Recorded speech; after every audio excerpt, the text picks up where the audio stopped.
Okay, we'll have a word of prayer and we'll start. And Shanta garu మీరు prayer చేయండి అని మనం start చేస్తాం. ప్రశాంత.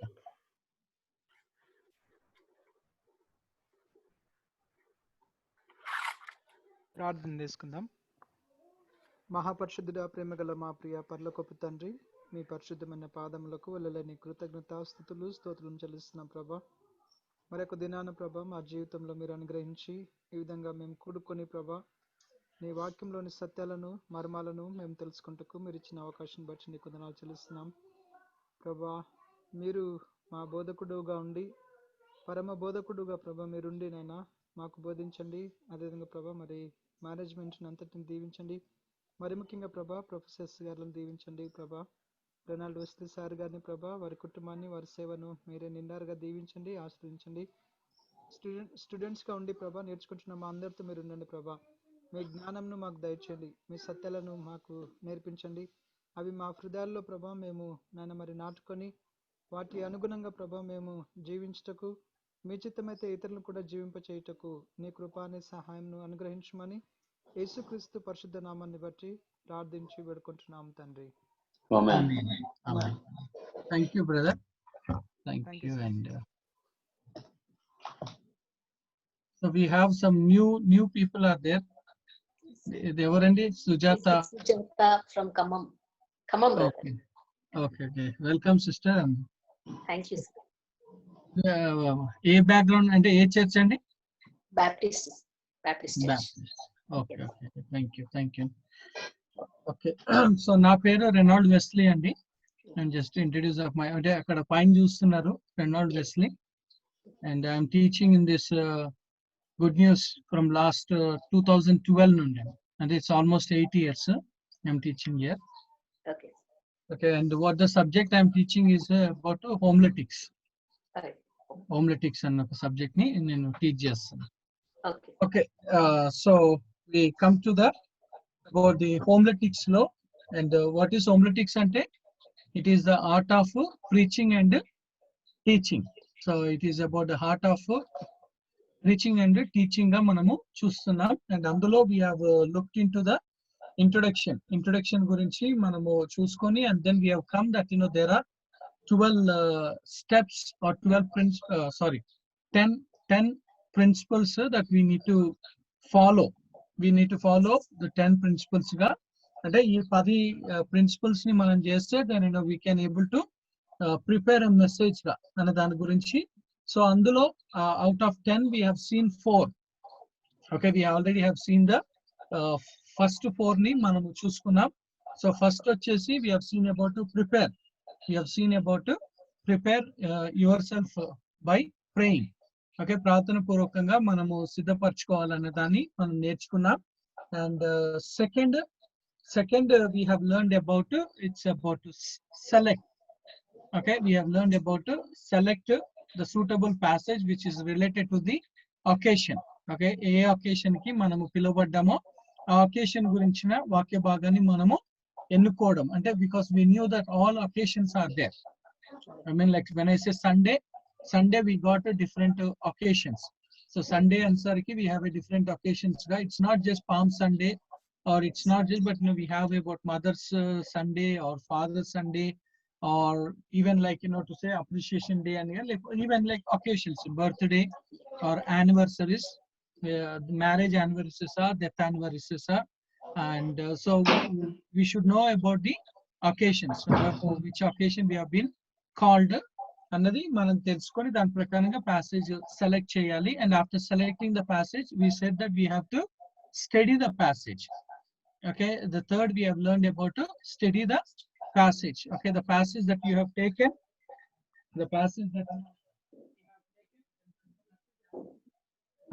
study, because study is the command గా మనము చూసుకొని ఉన్నాం. అంటే last week we have learned about to study, why we need to study, and then after that last week we have learned about it's a pull out.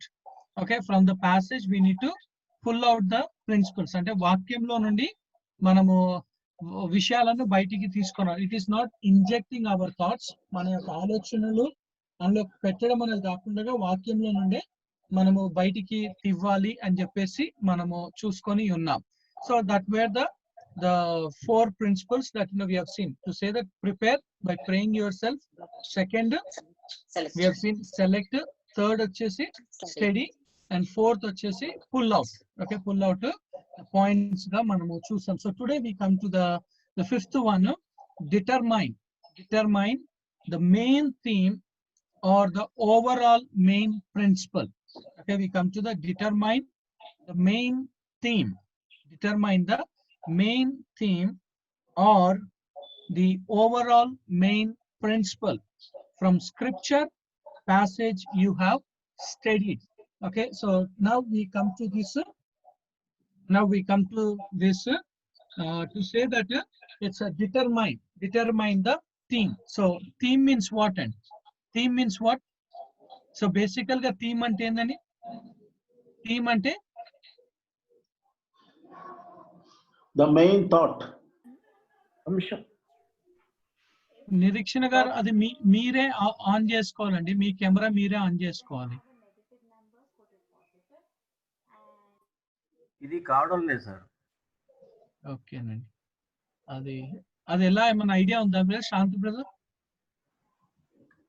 లేదు sir, ఇందాక Billy జెట్సన్ గారు ఏదో ఆపేసినట్టున్నారు, అది ఓపెన్ అవ్వడం లేదు. ఓకేనండి. Okay. So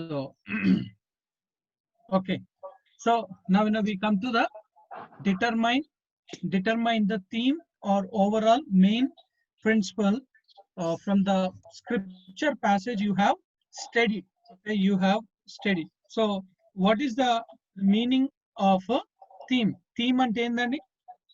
What is the theme? Is a topic. Okay, so theme is what? Is it the topic? Theme ante topic? Central thought. Okay, so that's what it's about. Basically The subject of the talk.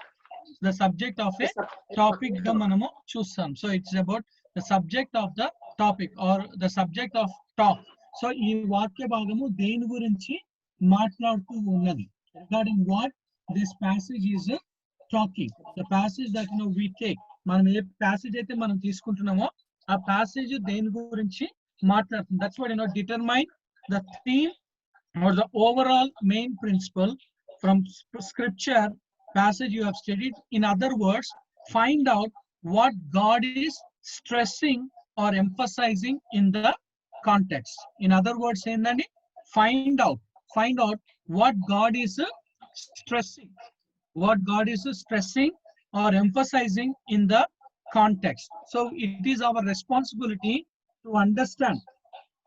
It is our responsibility to understand from the Bible. Okay, so from the Bible lo manamu chusukunnappudu it is coming to the point of it says that find out what God is stressing. Deni gurinchi devudu emphasize chesta unnadu, ఏ విషయం గురించి దేవుడు ఈ వాక్య భాగంలో ఆయన మాట్లాడుతూ ఉన్నాడు లేదా ఎంఫాటిక్ గా ఏ విషయం గురించి చెప్తున్నాడు అన్నదాన్ని. అందుకనే it is our responsibility to go and find out. It is not that నేను ఇలా అనుకుంటున్నాను, నేను ఇది అనేసి మనం అనుకోకుండా it is coming to the point of coming to the point of the Bible.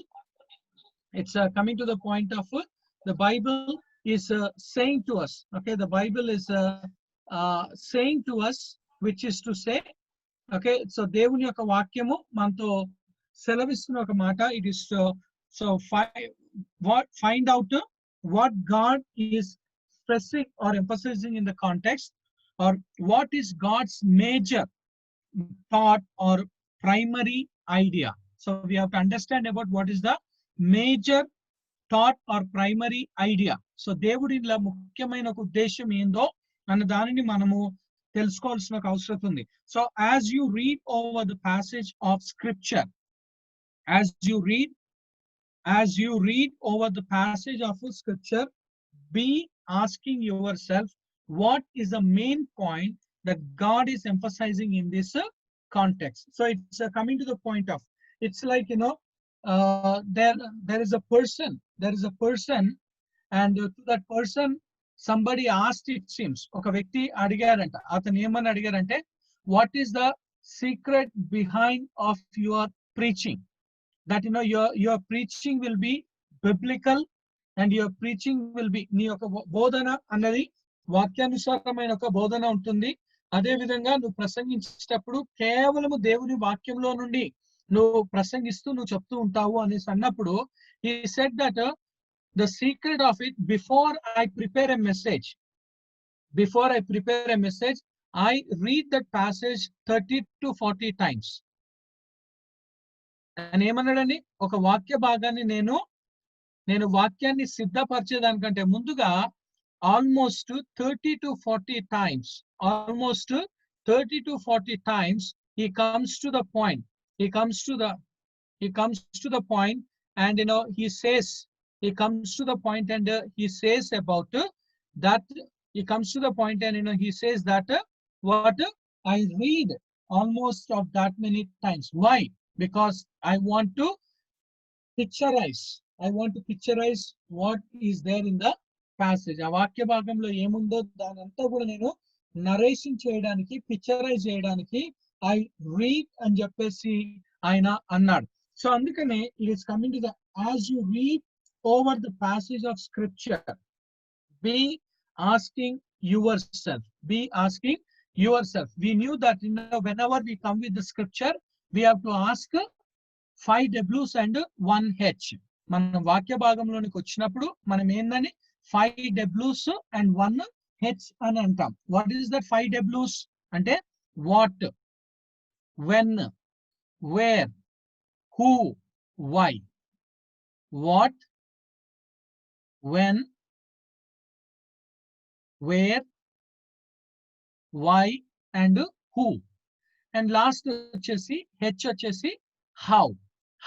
So వాక్యాన్ని చదివేటప్పుడు కంపల్సరీగా ఈ యొక్క, it's not just about reading the Bible.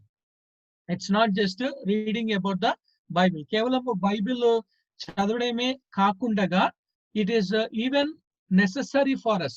అది కేవలం ఈవెన్ న్యూస్ పేపర్ చదివేటప్పుడు కానీ, ఎందుకంటే న్యూస్ జర్నలిస్ట్, న్యూస్ వాళ్ళు దే ప్రెసెంట్ ఎప్పుడు జరిగింది, మార్నింగ్ జరిగింది, ఎలా జరిగింది, డ్రైవర్ తాగున్నాడా లేకపోతే స్పీడ్ గా నడిపించాడా, అంటే it's like in the same manner we come to the point of the Bible also. We have to say that okay, who are the people are involved in this, ఎవరెవరు మధ్యలో మాటలు సంభాషణ జరుగుతుంది. So always we have to come to the point of what, when, where, who, why and how. Because what is talking about subject. What అనేది ఏందండి, it is always talking about the subject. And where is talking about place. When అన్నది it's talking about time గురించి మాట్లాడుతుంది. Who అంటే people. Why అంటే reason. We get about the reason. And how is about the manner గా మనము చూస్తా ఉన్నాం. అందుకని వాట్ అంటే సబ్జెక్ట్ గా మనం చూస్తా ఉన్నాము, కంటెంట్ గా మనం చూస్తా ఉన్నాం. సబ్జెక్ట్ అని అనొచ్చు, కంటెంట్ అన్న అనొచ్చు. సెకండ్ వచ్చేసి we come to the point of what it's about where is talking about place, and who is talking about the person, and when is talking about time, why is talking about reason, and how is talking about the manner గా మనం చూస్తున్నాం. So వాక్యాన్ని ఎప్పుడు కూడా మనం చదివేటప్పుడు అదే విధంగా మనము చదవాలి. Now let me ask you one question. Bible ఎందుకు చదవాలి?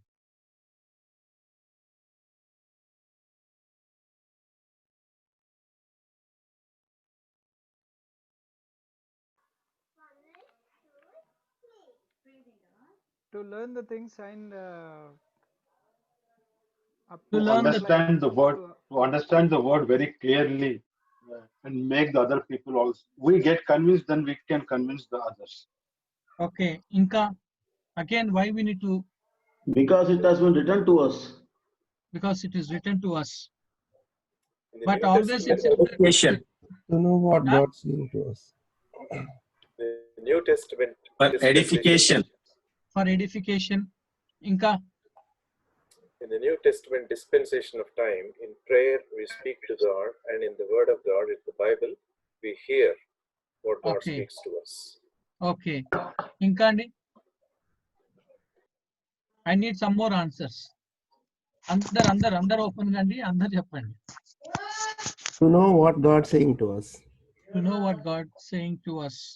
To understand God's To mind. know the God. To understand know- God's mind. Yeah. To understand God's mind. Okay.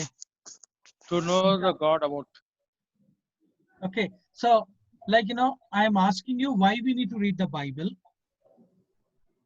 And I'm not asking why did God give the Bible. I'm getting answers about why did God give the Bible.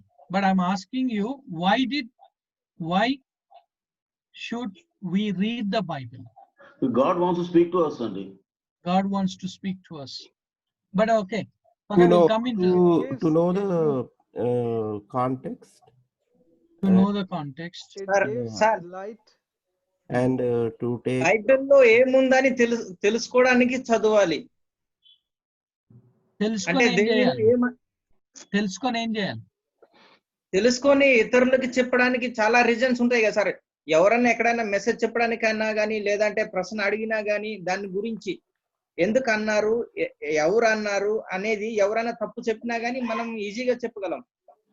Okay. ఎలా జీవించాలన్నది. ఎలా జీవించాలి అన్నది. కాదు. It gives light and life. Okay. Thank you. But we'll come to God what the Bible reveals. God Let's- is a revealing God, and He reveals Himself only through the Word. Okay. So when He reveals Himself to us, to humanity, Hmm. that is why specifically we go to the Bible to know what God really is. Okay, to know what God really is. How to live in earth. Okay, but let's see what the Bible says. Why did He give to us? Okay. Why should we read the Bible? అన్నదాన్ని ఒకసారి మనం చదువుకుందామండి. Deuteronomy chapter 17. Of course, it is said to the people of Israel, but Deuteronomy chapter 17, verse 19 ఒకసారి చదవండి. Deuteronomy chapter 17, verse 19 and 20. And it shall be with him, and he shall read therein all the days of his life. See that, he may just a minute. Okay, reading Bible should be what? All the days of his life. life. Okay, that's what reading Bible is a lifetime commitment. Right. First thing that we have to understand that reading Bible is All the days. all the days of life. and it's a lifetime commitment. It's not just problems unnai. It's not just free time undi. It's not just okay bore kodutundi so ఏ చేయాలో అన్నది కాకుండా, but it's a lifetime commitment. Okay, further brother, Wesley brother, further. That he may learn to fear the Lord his God. Okay. Yeah.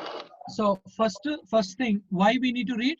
First, why the Bible says to learn. What to learn? What to learn? To learn Good things. that he may learn to fear the Lord. Okay, the first thing is to learn to fear the Lord. I mean, Fear. like how can you learn to fear the Lord? By reading. By reading the Bible. Okay, further. So first to learn. Second, Is God to keep all the words of this law and these statutes to do them.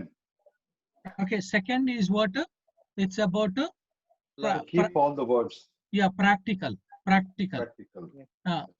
Further end. That his heart be not lifted up above his brethren, and also that he turn not aside from the commandment. Third is for what? That his heart should not be deviated. No, his heart should not be. He should not lifted up above his brethren. And you need to read the Bible. When you read the Bible, what comes in you? Humility. Okay, humility. Fourth and And that he turn not aside from the commandment. Okay, the fourth వచ్చి the- stability, for the sake of stability. Stability. Stability, that you may not turn right or left. Right or left yes. కాకుండా stability. And the last one, The last one, to the right hand or to the left hand, to the end, that he may prolong his days in his kingdom, he and his children in the midst of Israel. okay, it's a continuity. Continuity గా మనం చూస్తాం. అంటే Bible ఎందుకు చదవాలి? ఇప్పుడు First is చెప్పండి, learn. Bible ఎందుకు చదవాలి? బైబిల్ ఎందుకు చదవాలి? To learn the things. What things? What we have to learn? Learn the fear of God. Fear of Fear. God. The God. Fear Okay, fear of God. దేవుని భయాన్ని మనం నేర్చుకోవడానికి Bible ని చదవాలి. So read that to learn. Read that you may be a practical person. Read that you may Learn humility. humility, that you may learn it. Read all the words. that you may have a Stable stability. Stable life. Stable person. Read that you may. Prolong your days in his kingdom. Okay, so Continue. it's about No. continuity ga. Should not go above his brother and sister. Humility, okay. Yeah, humility. Command. So అందుకని, of course, that's it is meant to the people of Israel, it is meant to the king, but even it is applicable to us. So why I am reading the Bible, అందుకనే reading Bible is a lifetime commitment. ఎందుకంటే అక్కడ statement ఇవ్వబడ్డది. The statement is meant to that what the statement says, it's a life law, whole life గా అన్న దానిని మనము చూస్తూ ఉన్నాం. So అందుకనే it is not that, okay, I want to read to prepare a message, I want to read the Bible, it is for అన్నది కాదు, కానీ it's a lifetime commitment గా, లేదంటే అదొక రిచువలిస్టిక్ గా కూడా కాదు. There are people who read the Bible, it is just because of ritualistic గా చదువుతారు. కొంతమంది బైబిల్ చదువుతారు to find out the mistakes, తప్పులు పట్టుకుందాము, ఇందులోనే తప్పులు అని చెప్పేసి ఏలెత్తి చూపించడానికి కొంతమంది చదువుతూ ఉంటారు. కానీ దేవుని యొక్క వాక్యము, it says that the Lord intention and the Lord's desire about us in regard reading the scripture, it is, of course, okay, I am not talking about, okay, దేవుడు ఎందుకు ఇచ్చాడు, దేవుడు what the word of God does అంటే it's a secondary thing. ఎందుకంటే 2 Timothy chapter 3:15 నుండి 17 వరకు మనం చదువుకున్నప్పుడు, 2 Timothy chapter 3:15 నుండి 17 వరకు మనం చదువుకున్నప్పుడు, అక్కడ the function of the word of God is different. The function of the word of, అంటే it makes us wise unto salvation, and okay, it is a profitable, it's a profitable గా మనము చూస్తా ఉన్నాం. And also it is thoroughly furnished for unto good works, అంటే good works కోసం అని చెప్పి, అంటే function is different. But I'm asking you why one should read the Bible or why we should read the scripture గా అన్న దానిని నేను చెప్తా ఉన్నాను. Okay, reading is compulsory. The Bible says that we have to read. And moreover మళ్ళీ అది okay, పోలికలలో వచ్చినప్పుడు పోలికలు డిఫరెంట్ అండి. పోలికలలోకి వచ్చినప్పుడు పోలికలు డిఫరెంట్. అంటే పోలికలు ఏంటి? దేవుని యొక్క వాక్యము తినే వస్తువులతో పోల్చబడ్డది. దేంతో పోల్చబడ్డది? తినే వస్తువుతో, bread, water, living wine. చెప్పండి. Water, living waters. బైబిల్ కొవ్వు మెదడు సార్. ఓకే, సో ఓకే, అంటే it is about compared with bread. తేనె కంటేను జుంటు తేనె దారి కంటేను మధురమైన. సో బ్రెడ్ తో పోల్చబడి, ఎందుకంటే Matthew 4:4 లో మనం చదువుకున్నప్పుడు very clearly it is mention, మనిషి కుమారుడు రొట్టె వలన కాకుండా దేవుని నోట నుండి వచ్చి ప్రతి మాట వలన జీవించునని, అంటే బ్రెడ్ తో పోల్చబడ్డది. And like we read in the 1 Peter 2:2 ప్రకారంగా it is compared with milk తో పోల్చబడ్డది. And then we read in the Hebrews chapter 5:11-14 వరకు మీట్ తో పోల్చబడ్డది, mutton, I mean like meat తోటి పోల్చబడినట్లుగా మనము చూస్తా ఉన్నాం. అండ్ ఇందాక మన బ్రదర్ అన్నట్టుగా తేనెతో పోల్చబడ్డది. అండ్ ఈవెన్ విత్ యాపిల్ తో కూడా పోల్చబడ్డది. ఎందుకంటే సామెతలు 25లో మనం చదువుకున్నప్పుడు, సామెతలు 25 ఒకసారి చూడండి సామెతలు 25.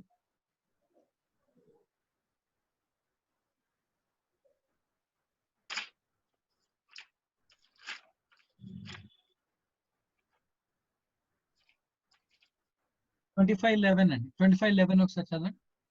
As a dog returneth to 25:11. సమయోచితముగా పలకబడిన మాట చిత్రమైన వెండి పళ్ళెములలో నుంచబడిన బంగారు పండ్ల వంటిది.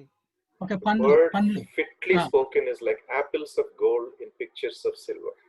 Yeah, that's what, it's a apples, apple. అంటే ఈ 5 కూడా అంటే బ్రెడ్ ఉంది, మిల్క్ ఉంది, మీట్ ఉంది, హనీ ఉంది, యాపిల్ ఉంది. ఈటబుల్ థింగ్స్ లలో ఓకే, ఈ 5 కూడా ఏంటండి? Is it protein, hygienic food లేకపోతే ప్రోటీన్ కాదా? protein. Nutritious. It's a nutritious. Okay, it's a nutritious. Milk is a nutritious. Meat is a nutritious, and bread is a nutritious. Apple, a day apple Keeps the doctor away. keeps a doctor away, and a daily one chapter keeps us away from Satan. sin. Okay. Saturn అని అనొద్దండి. Saturn is always present in the church. మన దగ్గర వచ్చిన problem ఏంది అని అంటే చాలా మందికి వచ్చిన ప్రాబ్లం ఏంటంటే చర్చిలో ఉంటే సాతాను ఉండేదాన్ని. కానీ you read 7 Revelation chapter 7 churches లో చూడండి, in all the churches Satan is there. So in the church the regular believer is a Satan. Okay, అదొక్కటి గుర్తుపెట్టుకోవాలి. చాలా మంది they says that no but అంటే మీరు చదవండి Revelation chapter 2 and 3, and in each 7 churches lo Satan will be found. Okay, so sare, so what I mean to say, see, Bible enduku chadavali, రెండోది eatable things తో కూడా అది compare చేయబడ్డది, and also tools తో కూడా పోల్చబడినట్లుగా we knew that it is compared with the sword. It is compared with the sword గా మనకు తెలుసు. దేవుని యొక్క వాక్యము రెండంచుల వాడిగల ఖడ్గముతో పోల్చబడినట్టుగా దేవుని యొక్క వాక్యము అద్దంతో పోల్చబడ్డది. It is compared with mirror, and even the God's word is compared with hammer తో కూడా పోల్చబడినట్లుగా మనము చూస్తాము. సో నేను ఎందుకు ఈ మాటలు నేను చెప్తా ఉన్నాను అంటే, it is like why we need to read the Bible is different, the comparison of the Bible is different, and Bible is compared with the food items, Bible is compared with the the tools తో కూడా compare చేయబడ్డది. And why Bible is given అనే దాన్ని కూడా we read. Okay, ఎందుకు Israel కి ఇవ్వబడ్డది, ఎందుకు మనకి ఇవ్వబడ్డది కూడా డిఫరెంట్ అండి. ఓకే, ఎందుకు ఇస్రాయల్ కి ఇవ్వబడ్డది అని అంటే, if you read Deuteronomy chapter 4 to 6 చదువుకుంటే, ద్వితీయోపదేశ కాండం 4వ అధ్యాయం నుండి 8వ అధ్యాయం 8వ అధ్యాయము 4 నుండి 8 వరకు చదువుకుంటే, ఎందుకు దేవుడు ఇశ్రాయేలుకు ధర్మశాస్త్రాన్ని ఇచ్చాడు లేదండి అంటే ఎందుకు చర్చికి ఇచ్చాడు అన్నది కూడా that's secondary. If you read in the 2 Timothy chapter 3 15 నుండి 17 వరకు చర్చికి ఎందుకు ఇచ్చాడు, ఇశ్రాయేల్కి ఎందుకు ఇచ్చాడు అన్న దానిని మనము గ్రహించుకోవాల్సిందిగా మనము చూస్తా ఉన్నాం. పోలికలు అంటే ఇప్పుడు లైక్ నేను ఎందుకు చదవాలి అని అంటే, దేవుని యొక్క వాక్యం అర్థంతో పోల్చబడ్డది కాబట్టి చదివినప్పుడు నన్ను నేను శుద్ధి చేసుకుంటాను, నన్ను నేను కరెక్ట్ చేసుకుంటాను. అది ఒక పోలిక. ఎందుకు చదవాలి అని అంటే, నేను ఆత్మీయ జీవితంలో బలపరచబడి, ఎందుకంటే అది ఫుడ్ తో కంపేర్ అయినట్టుగా మనం చూస్తున్నాం. లేదా నన్ను నేను విరగొట్టుకోవడానికి చదువుకోవాలి, ఎందుకంటే శుద్ధతో అది పోల్చబడినట్లుగా మనము చూస్తా ఉన్నాం. కానీ ఓవరాల్ గా లైఫ్ టైమ్ గా బైబిల్ ఎందుకు చదవాలి అని అంటే, Deuteronomy chapter 17, 18, 19 and 20 లో very clear గా Bible has been mentioned to us why we need to read. Okay, so it's coming to the point again, coming back to the book, as you read over the passage of scripture, that's what as you read over the passage of scripture, be asking yourself, what is the main point that God is emphasizing in this context. అంటే మనము context ని కంపల్సరీగా మనము emphasize చెయ్యాలి. Last time కూడా నేను చెప్పాను, if we don't understand the context, we misinterpret the word of God. We do misinterpretation or explanation ని మనము చేస్తూ ఉంటాం, తప్పుడు బోధను మనము చేస్తూ ఉంటాం. కాబట్టి సంభాషణ కాంటాక్ట్స్, సంభాషణ దేని గురించి సంభాషింపబడుతుంది, ఎవరెవరి మధ్యలో సంభాషణ అన్నది జరుగుతుంది అన్న దానిని మనము కంపల్సరిగా తెలుసుకోవాల్సిన ఒక అవసరత ఉన్నదని మనము చూస్తాం. So that's why as you read over the passage of scripture, be asking yourself, what is the main point that God is emphasizing in this context? And then we come to the next one. What is the value of determining the main point of a passage? What is the value of determining the main point of a passage? So now what is a main point? నేను తెలుసుకుంటే నాకు ఏంది లాభం అని అంటే, it's coming to the point of first one, the main point or principle. The main point or principle will formulate proposition. Proposition will formulate the proposition for your message. Proposition ante endandi, the main point or main principle will formulate the proposition for your message. Proposition ante endandi, proposition ante endi, of course దాని గురించి మనము next step లో మనము ఎక్కువగా నేర్చుకుంటాము. కానీ simple గా proposition అంటే ఏంది? ఇట్ ఈస్ ద స్టేట్మెంట్, అదొక స్టేట్మెంట్ గా మనము చూస్తున్నాం. లేదా ఇంకో మాటగా చెప్పాలంటే తెలుగులో ప్రొపోజిషన్ మనం ఏమంటాము? ప్రతిపాదన చేయడంగా మనము ప్రతిపాదించడంగా మనం అంటే దేని గురించి నేను మాట్లాడబోతున్నాను, దేని గురించి వాక్యం చెప్తుంది అన్న దాని గురించే ప్రతిపాదించడంగా మనం చూస్తాం. అంటే it is not topic is different, title is different with the proposition అన్నది వేరేగా ఉంటుంది, టైటిల్ అన్నది వేరుగా ఉంటుంది. కానీ అవి రెండు కూడా దగ్గర సంబంధమే. It is like parallel, it is a parallel, but they both are not joined. It's a parallel గా మనం చూస్తున్నాము, కానీ రెండు అన్నది దగ్గరగా. we see that there is a differences గా మనం చూస్తున్నాం. సో ప్రతిపాదించడం, దేని గురించి నేను మాట్లాడబోతున్నాను అంటే దేని గురించి ఈ వాక్యము చెప్పింది, దేని గురించి ఈ వాక్య భాగము మనకు సెలవిస్తుంది. అందుకని the main point or main principle will formulate the proposition for your message. And second, the main point will help in determining the title you decide to give your sermon. More will be said about the proposition. The and akkada T miss ayindandi, he kaadu, the about the proposition and title in the notes to follow. Okay, proposition is what? అది ముందు మాటగా మనం అంటా ఉన్నాం, ముందు మాటగా లేదా ప్రతిపాదించడంగా మనము చూస్తా ఉన్నాము. అండ్ ఇక్కడికి వస్తుంది the main point will help in determining the title you decide to give your sermon, because every message that we preach should have a title. ప్రతి ఒక్క ప్రసంగము మనము ప్రసంగించే ఒక ప్రసంగానికి ఏముండాలండి? ఒక శీర్షిక, ఒక టైటిల్, ఒక అంశము అన్నది ఉండాల్సిన ఒక అవసరం ఉంది. సో ఆ ఒక అంశాన్ని మనం ఇవ్వాలి అంటే అది దేని మీద ఆధారపడుతుందంటే ఈ ప్రపోజిషన్ మీద ఆధారపడి ఉంటుంది. సో ప్రపోజిషన్ అంటే it's like title can be a question, whereas proposition లో స్టేట్మెంట్ అంటే ఏముంటుంది? సబ్జెక్ట్ ఉండాలి, వర్బ్ ఉండాలి, ఆబ్జెక్ట్ ఉండాలి. Like Jesus turns water into wine. Jesus అంటే ఎవరు? అక్కడ సబ్జెక్ట్. టర్న్స్ అంటే ఏంది? అక్కడ వర్బ్. ఆబ్జెక్ట్ ఏంది? Water into wine. యేసు క్రీస్తు నీటిని ద్రాక్షారసముగా మార్చింది. సో ఈ రోజు అంటే మనము ఆ నీటిని ఎలా మార్చగలిగాడు అన్న దాని గురించి మనము నేర్చుకుందాము అని. సో అంటే ఈ వాక్యంలో మనం చూసినట్లయితే యేసుక్రీస్తు నీటిని ద్రాక్షారసం. In this passage we see that Jesus turn water into wine. So Jesus అన్నది సబ్జెక్టు, టర్న్ అన్నది అదొక క్రియగా మనం చూస్తా ఉన్నాము, వర్బ్ గా, and water as the object గా మనం చూస్తాం. సో అది ప్రొపోజిషన్. సో ప్రొపోజిషన్ ఎప్పుడు స్టేట్మెంట్. సో స్టేట్మెంట్ లో ఇంకా ఈజీగా చెప్పాలంటే అది declarative sentence. You are declaring.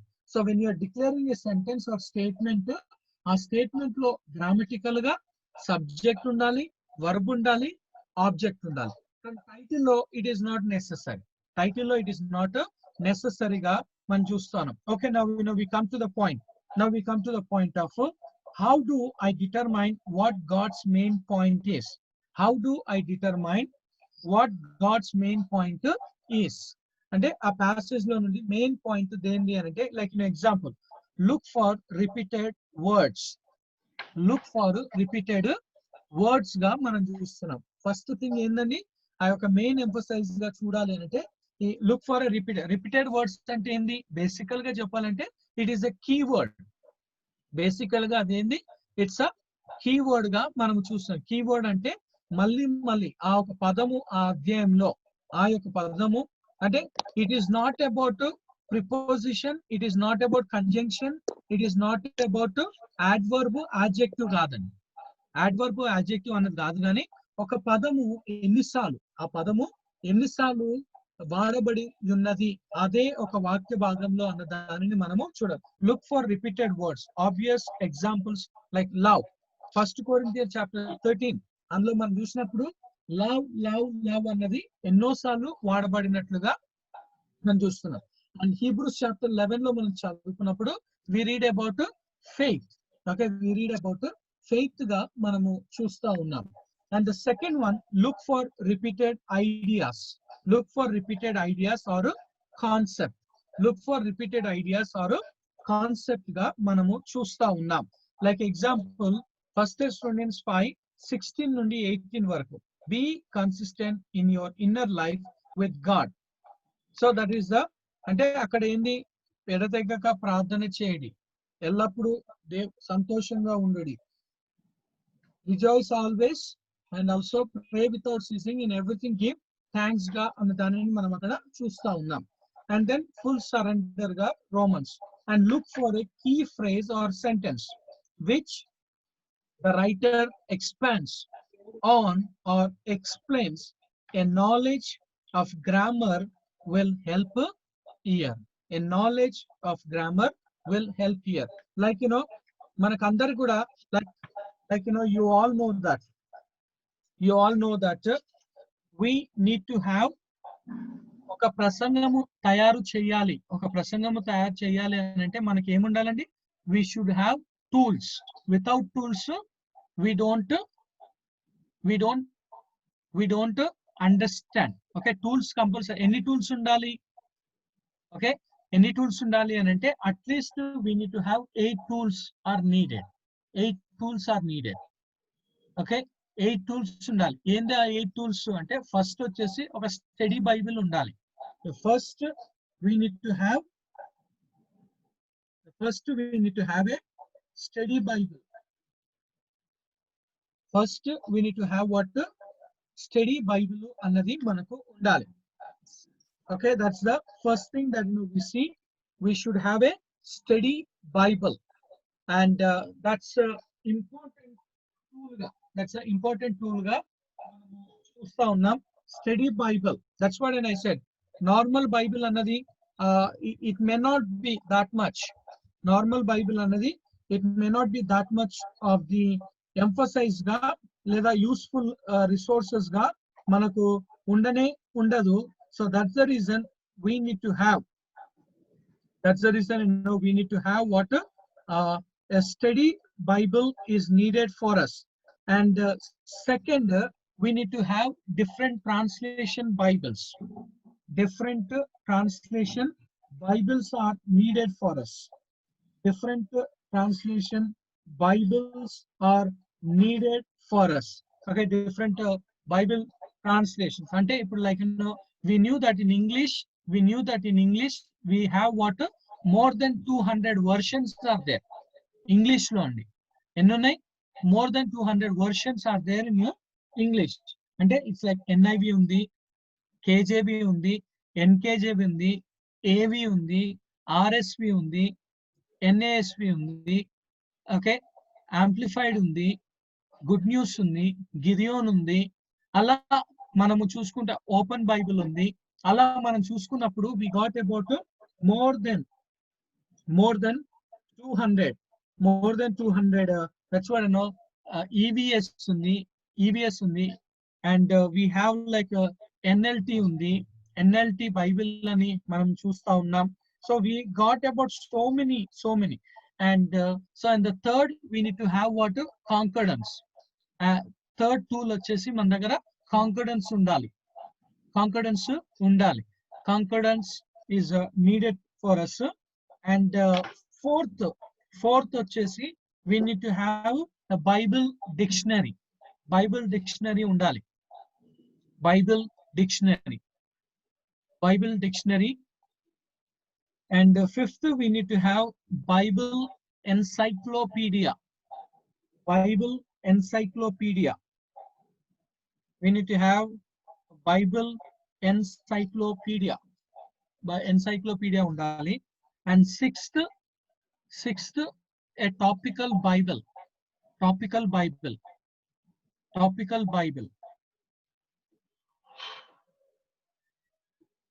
Sixth, topical Bible ఉండాలి.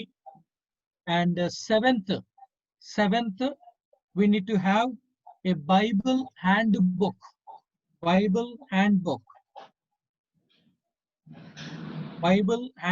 ఉండాలి. And next one, we need to have commentaries, Bible commentaries ఉండాలి. And also we need to have a set of word studies. A set of word studies. A set of word studies.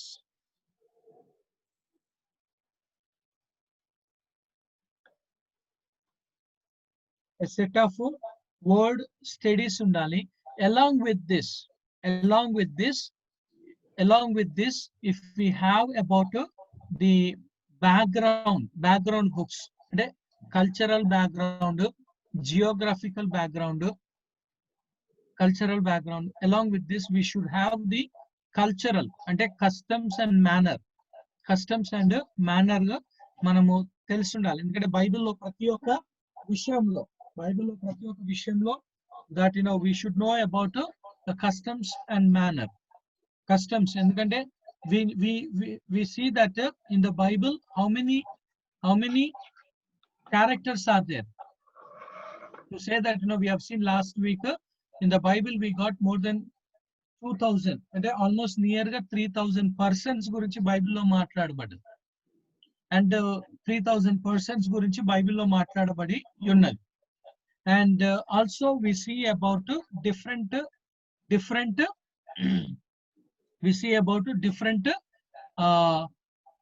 nations are there. అంటే Egyptian ఉంది, then we see about Israel ఉంది, Canaanites ఉన్నారు, Moabites ఉన్నారు. Okay, different and each culture is different. Each Roman culture is different. And cultures and manners కూడా అవన్నీ కూడా తెలుసుకోవడానికి so we should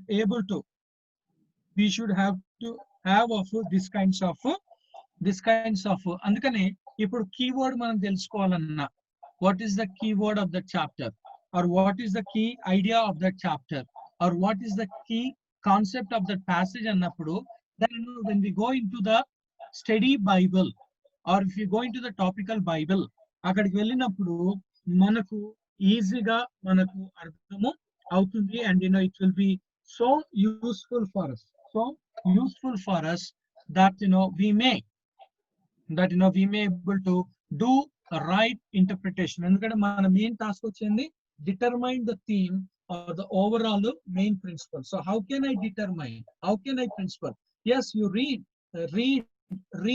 So చదివినప్పుడు మనకు బయలుపరచబడతా ఉంటుంది, కానీ ఇవాల్యుయేషన్ కూడా కంపల్సరిగా మనకు కావాలి. నా ఇవాల్యుయేషన్ ఆథర్ ఇవాల్యుయేషన్ కరెక్ట్ ఉందా లేదా, నా ఇవాల్యుయేషన్ ఆథర్స్ ఇవాల్యుయేషన్ కరెక్ట్ ఉందా లేదా. బికాస్ ఇవాల్యుయేషన్ దెన్ నేను ఎక్కువగా ఉండొచ్చు లేదా నేను తక్కువగా ఉండొచ్చు. సో అక్కడ ఏమైపోతుంది, problems will be more. Okay, the problem ఎందుకంటే మన వర్క్ ఏంటండి, rightly dividing the word of truth.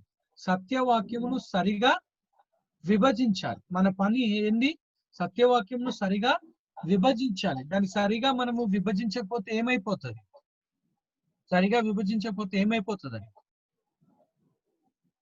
Everything is collapse గా మనము చూస్తా ఉన్నాం. షేప్ అవుట్ అయిపోతుంది. ఒక బట్ట కట్ చేసేటప్పుడు సరిగా కట్ చేయకపోతే ఏమైపోతుందండి, షేప్ అవుట్ అయిపోతుంది. నువ్వు ఎంత ఎక్స్పెండిచర్ చేసినా. అదే విధంగా నువ్వు వాక్యాన్ని కూడా సరిగా నువ్వు విభజించకపోతే, వాక్యాన్ని సరిగా నువ్వు అర్థం చేసుకొని సరిగా నువ్వు ఆ మెయిన్ ప్రిన్సిపల్ ని తెలుసుకోకుండా నువ్వు వాక్యాన్ని నువ్వు చెప్తే effects in to the faith doctrines లోకి, ఫెయిత్ లోకి అది అవుతుంది. సో అందుకని ఇక్కడ ఈ పాయింట్ లో ఏంటి అని అంటే, we have to understand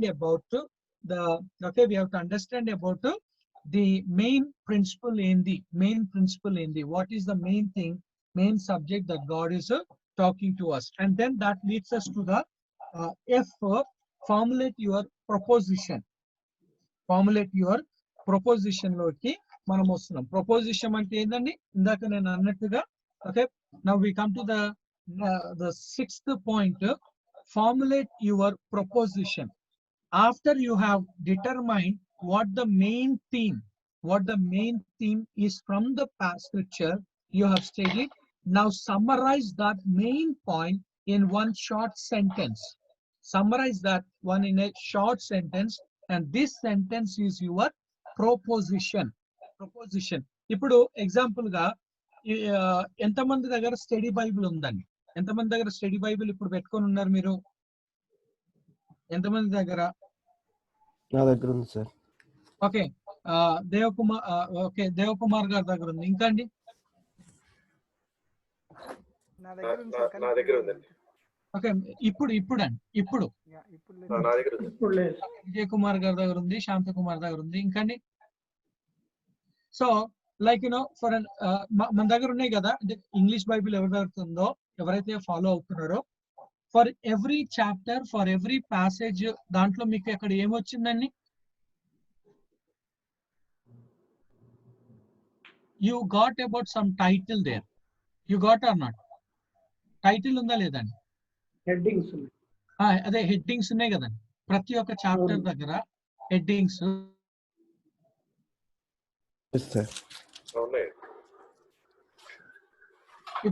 ఇప్పుడు ఫర్ ఎగ్జాంపుల్ గా we just come into the for an example. Okay, just example గా మనం వచ్చినప్పుడు బహుశా జెనసిస్ చాప్టర్ 12 అండి, విజయ్ కుమార్ గారు జెనసిస్ చాప్టర్ 12 వద్దామని. అండ్ జెనసిస్ చాప్టర్ 12 లో మీకు అక్కడ టైటిల్ ఏమని వచ్చిందండి sir? God's call and promise to Abraham, Abraham's response, Abraham's lapse of faith. Okay, so that's the title గా మీరు చూస్తా ఉన్నారు సార్. ఇది లెసన్ ఏది sir? Page number 21. Okay sir. Okay, so అంటే మీకు అక్కడ ఒక title, that's called as a proposition. అంటే అదొక్కటి చదివితే మనకి ఏమైపోతుంది, what is there in this chapter అన్న ఒక పిక్చర్ మనకు వచ్చేస్తుంది. What is there in the ఇప్పుడు like I mean Dev Kumar garu మీకేముందండి Genesis chapter 12? Promise to Abraham sir. Promise to Abraham, promises to Abraham. yes. So promises to Abraham అని చెప్పేసి అక్కడ మనము చూస్తా ఉన్నాం. అండ్ శాంత గారు? అబ్రహాముకు పిలుపు. అబ్రహామునకు పిలుపు. ఓకే, అబ్రహామునకు పిలుపు అని చెప్పేసి అక్కడ మనము చూస్తాం. అంటే ఇట్స్ లైక్ టైటిల్. ఇప్పుడు like God's promise to Abraham అని ఎక్కడి వరకు ఉందండి? చాప్టర్ 12 వర్స్ 1 నుండి 9 వరకు ఉందండి మీకు? అవును sir. Then Abraham in Egypt ఉంది సార్ నాకు. అబ్రహాం ఇన్ ఈజిప్ట్ 10 to 20 వరకు మనము చూస్తాం. అంటే like when we read that Abraham in Egypt, Abraham in Egypt అనేసరికి అక్కడ మనము చూస్తా ఉన్నాము. So that is called as a proposition. సో మనకి ఇప్పుడు ఆ ప్యాసేజ్ కానీ ఆ ఒక భాగాన్ని చూసే గానీ what is there in that అన్నది మనకు అర్థమైపోతుంది. సో దాని తర్వాత మనం టైటిల్ ని కూడా మనము ప్రిపేర్ మనం చేసుకోవచ్చు. Like what happened when Abraham was in Egypt. Abraham in Egypt అని ఉంది. టైటిల్ కి వచ్చేసరికి what happen to Abraham in Egypt. Abraham's lapse of faith another. Yeah, Abraham's lapse of faith. So how did Abraham lack his faith? How did Abraham lack his faith? So today, basing on this passage, I would like to talk. And the title is basing on this passage, I will talk about okay, reasons of lack of faith. And manaku vachesindi title vachesindi reasons for lack of faith. So let's see what are the reasons. Let's see what are the reasons that the Bible is explaining that Abraham lacked his faith. So what are how did he lack his faith? And ఆ questions కంపల్సరీగా మనకు రావాల్సిందిగా మనము చూస్తాను. And ఆ questions ని ఇచ్చే and then we have to come to the answer loga manamu chustam. Okay, so now we come to the page number 21. Formulate your proposition after you have determined what the main theme or main point is from the scripture you have studied. Now summarize that main point in one short sentence. This sentence is your proposition. Now when we come to the definition, what is a proposition? A proposition is a significant, timeless truth that you are proposing for the listeners to understand, believe, and respond to. Believe, okay, what is proposition? Proposition is a significant, timeless truth that you are proposing for the listeners to understand, believe, and respond to. Ante enna easy you are going to say that about what you are going to speak. ఈ వాక్య భాగంలో దేని గురించి మాట్లాడుతుంది అన్నది మనము. Second, the proposition is a simple declaration of the subject which the preacher proposes to discuss, develop, approve, or explain in the sermon. So proposition ante endani? It is a declaration of the subject. Proposition ante endani? It is a declaration about what it is. అందుకనే ఇందాక మనం చదువుకొని ఉన్నాం. Like మన దేవ్ కుమార్ గారు కానీ లేకపోతే విజయ్ కుమార్ గారు కానీ చదివినప్పుడు ఈ వాక్య భాగం ఈ వచనం నుండి ఈ వచనం వరకు ఏం మాట్లాడుతుంది అలాంటి అక్కడ టైటిల్ ఇచ్చేసాడు, లేదా అక్కడ మనకు టాపిక్ ఇచ్చేసాడు. దాన్ని బట్టి మనకు we can understand that okay ఈ వాక్య భాగంలో దీని గురించి మాట్లాడుతా ఉన్నది అని చెప్పేసి. Or as third, in other words, it is the sermon reduced to one sentence. It is the heart or center or sum or gist of the sermon. So some whole sermon anta kuda, it is whole sermon anta kuda what we are doing, it is like a caption, oka tag line laga manamu chepta untam. Ippudu like కొన్ని దాంట్లకు tag lines ఉంటాయి. Tag lines అన్నది ఉంటాయి అంటే whole thing it is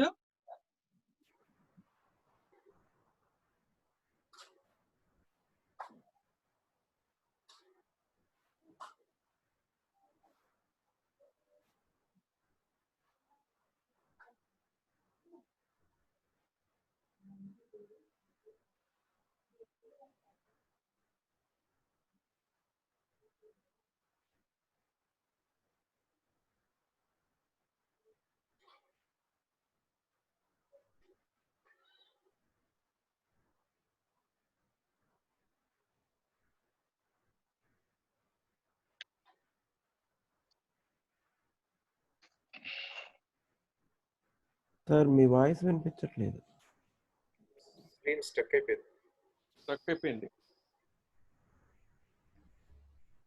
Okay, so what does a proposition do? What does a proposition do?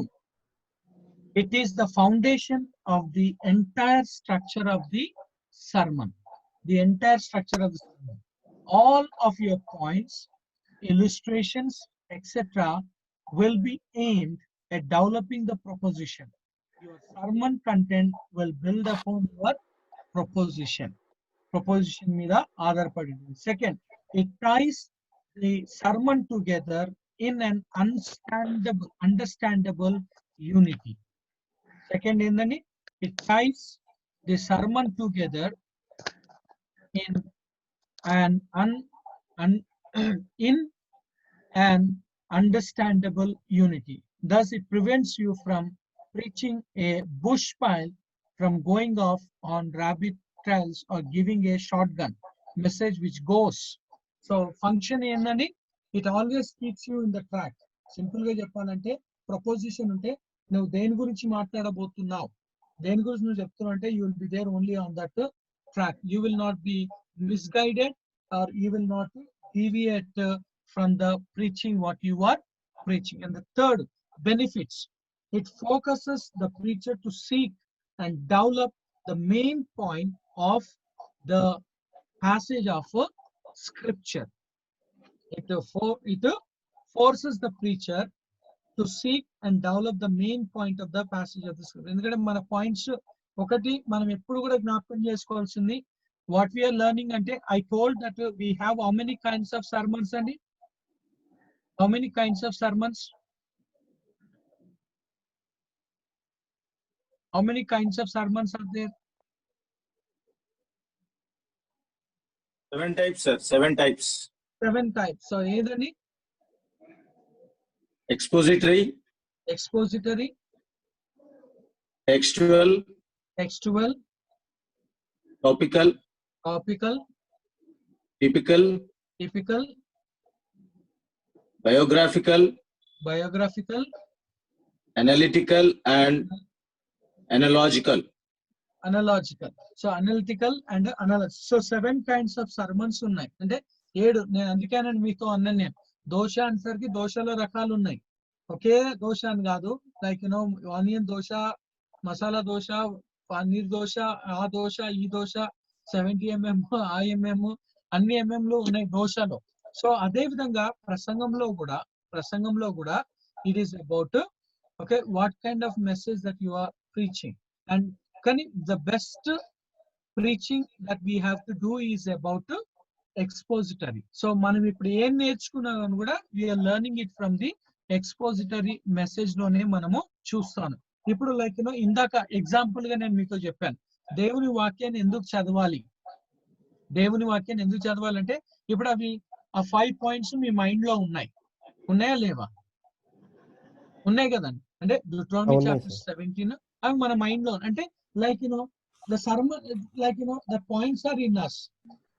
మనం మళ్ళీ first point అక్కడ నుండి చెప్పిండు, ఇంకో పాయింట్ ఇక్కడ నుండి చెప్పిండు, థర్డ్ పాయింట్ అక్కడ నుండి చెప్పిండు అనేది కాకుండా, టాపికల్ సర్మన్ గా కాకుండా ద సర్మన్ ఈస్ విత్, మన పాయింట్ కూడా అది. వి హావ్ టు ఒక ప్యాసేజ్ లో నుండే you try to dig out, ఒక ప్యాసేజ్ లో నుండే you try to share the things to the people instead of going here and there. So అదే ఇక్కడ చేస్తుంది. It forces the preacher to seek and develop the main point of the passage of scripture. Proposition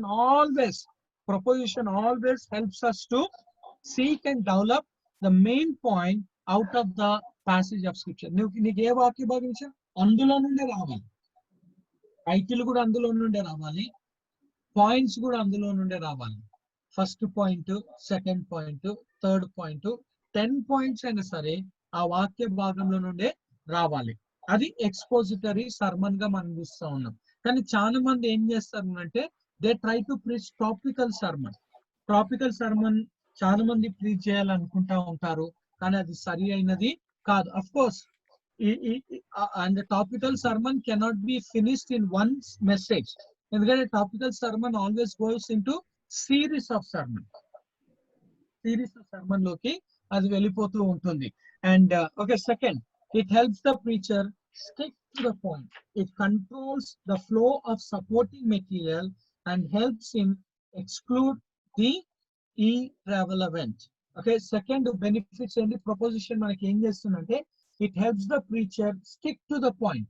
Nee vakya bhagam ante kabatti nu andulone untav, you won't cross. Ippudu illu kattitappudu gaani manakunna sthalamlo manam em chestamante, ఎంత ఆలోచించినా ఏం చేయాలని అందులోనే చేస్తాం. మనం కొద్దిగా బయటికి వెళ్ళిపోతే ఏమైపోతుంది?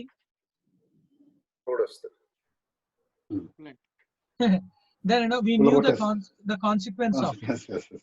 Consequence we knew it. We knew the consequence of Going it. to the left or right? అది ఈవెన్ మన Living ఓన్ బ్రదర్ ఉన్నా గాని కూడా, ఓన్ బ్రదర్ ఉన్నా గాని కూడా, then there will be a problem. నా స్థలానికి వచ్చాడు, అది కొద్దిగానే కదా, ఇంచే కదా అంటే కూడా నో. అంటే సార్ ఇప్పుడు ఇది అంటే పాయింట్ ని డీవియేట్ కాకుండా చేస్తుంది అంతే కదా? అవునండి, పాయింట్ అయితే టు సపోర్ట్ దట్ పాయింట్ అక్కడ వర్సెస్ తీసుకోవచ్చా? I mean supporting verses are needed. అందుకోసమే మనం కాంకర్డెన్స్ యూజ్ చేస్తామండి, క్రాస్ రెఫరెన్సెస్. ఒక విషయం ఏంటి అంటే అండి, లైక్ యాజ్ ఐ టోల్డ్, మనము ఒక సిద్ధాంతాన్ని బైబిల్లో మనము చెయ్యాలి అని అంటే, for us the principle is Matthew chapter 18 is a principle. Okay. Or Deuteronomy chapter 31 is a principle. అంటే ప్రిన్సిపల్ అంటే ఏంటి అని అంటే, దేవుని యొక్క వాక్యం అక్కడ ఏమన్నది, ఈవెన్ కొరింథీయులకు రాసిన పత్రికలో కూడా మనకు అదే ఉంది. ప్రిన్సిపల్ ఏంటంటే దట్ లైక్ మనం అంటాం, at least there should be 2 or 3 witnesses. మనం అంటాం కదండి, అట్లీస్ట్ 2 or 3 witnesses ఉంటేనే అది చెల్లుతుంది. విట్నెస్ లేకుండా అది ప్రూవ్ చేయాలంటే మనము ప్రూవ్ చేయలేము. సో అదే విధంగా బైబిల్లో కూడా వి నీడ్ క్రాస్ రెఫరెన్సెస్. కానీ మనం ఏమంటాము అనంటే, లైక్ వాడుక భాషలో మనం ఏమంటాము అనంటే, eat the food which is served in your plate first. Eat the food which is served in your plate first, then think of second round.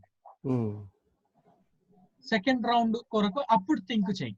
అంటే చాలా మంది ఏం చేస్తారంటే, they don't, so many people they don't finish of it, they don't consume of it, but they look for the second. వాళ్ళు దాన్ని తినకుండానే, అంటే ఇది ఇక్కడ మనం చూసుకున్నప్పుడు దేవుడు ఇది అన్నాడు, దాని తక్కువ మంది ఇంకో రెఫరెన్స్ కి వెళ్ళిపోతారు. అరే దీన్ని ఎక్స్ప్లెయిన్ చేయి first of all you explain about this. నువ్వు ఈ పాయింట్ తీసుకున్నావు, ఇక్కడ నుండి నువ్వు తీసుకున్నావు, you try to explain from here, then you go to other.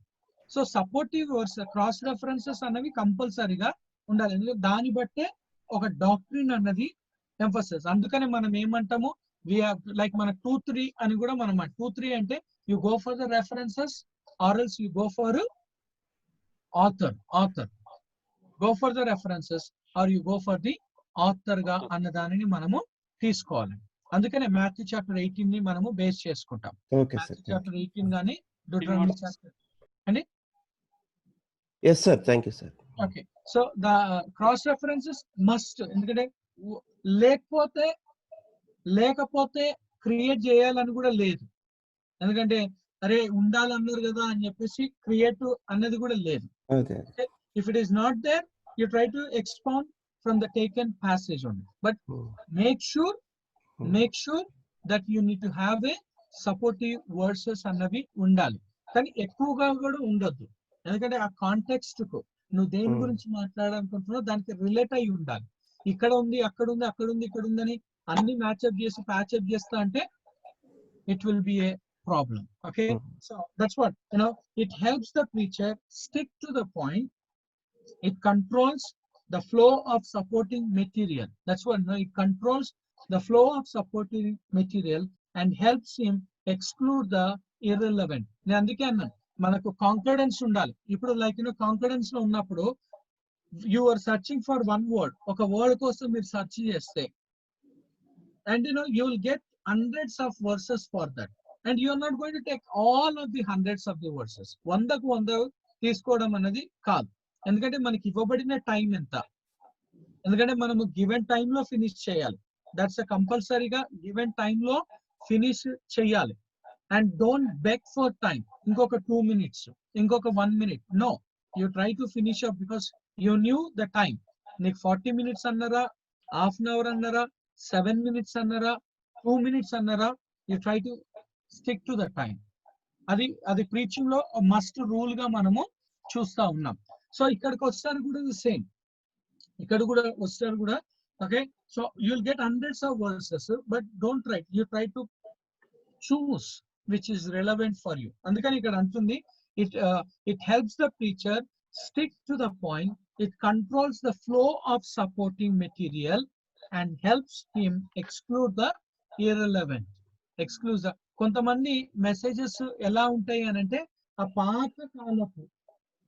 పాతకాలపు ఫోన్ డయల్ చేసినట్టు ఉండాలి. పాతకాల ఫోన్ డయల్స్ ఎలా ఉంటుండండి? Rotary dial. Go to zero, you go to zero and again 040. rotary. Code కాదండి, కోడ్ కాదు కానీ Okay. నంబర్ డయల్ చేసేటప్పుడు. Okay, so చాలా మంది మళ్ళీ అలానే డయల్ చేస్తూ ఉంటారు. Then they dial of it. అందుకని మనం డైలింగ్ అంటాం. కొంతమంది ప్రేయర్స్ కూడా అలానే ఉంటాయి. అబ్బాయి ఇదేంద్ర నాయన ఈ డైలింగ్ ప్రేయర్ ఏంది అని చెప్పేసి ఆమె అని అన్ని లోపల మళ్ళీ దాని ఇంకో జీరో మీదకి వచ్చేసింది అయిపోదని మళ్ళీ. So there are people, the preachers, they try to preach even in that manner. So why? Because they don't try to exclude the irrelevant passages. And the third point, it provides the listeners with a preview of the course of the sermon. Proposition unte listeners ki emuntundandi preview of the course of the sermon. So nu deni gurinchi maatladutunnavu, about what you are speaking anadani, that they are able to know it. And D, it gives the people a single truth that the people can remember and go home with. So the benefits of it, it's about what it gives the people a single truth. And ఎక్కువ truths ఇచ్చేది కాదు, only a single truth that people can remember and go home with గా మనం చూస్తాం. Now we come to the fourth one, types of propositions. There are, yes, somebody, types of propositions. Okay, there are 4 types of propositions are there. 4 types of propositions. Number 1, hortatory. Hortatory, HORTATORY, hortatory. And exaltation. Encourages a response from the listeners. An imperative or command must includes the word must, should, ought, or we see about etc. And the second is a declarative, a statement of fact. And third, exclamatory. మీ మంచిగా వస్తలే sir.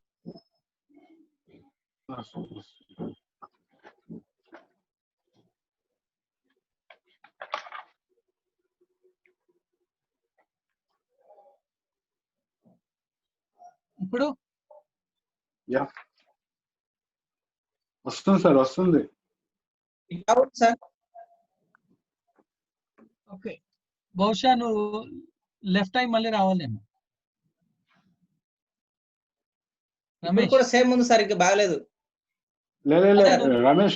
Ramesh నీది కూడా బాగా వినబడుతుంది, సార్ది కూడా బాగా వినబడుతుంది. మీ సైడే ప్రాబ్లం ఉంది రమేష్. నాదే అంటారా? మీ వీడియో ఆఫ్ చేసుకోండి, క్లియర్ గా వినిపిస్తుంది. నీ వాయిస్ బాగా వినబడుతుంది, సార్ వాయిస్ కూడా బాగా వినబడుతుంది. అవునా? నా ఫోన్ బాగలేనట్టుంది సార్ వాయిస్ వినిపిస్తలేదు.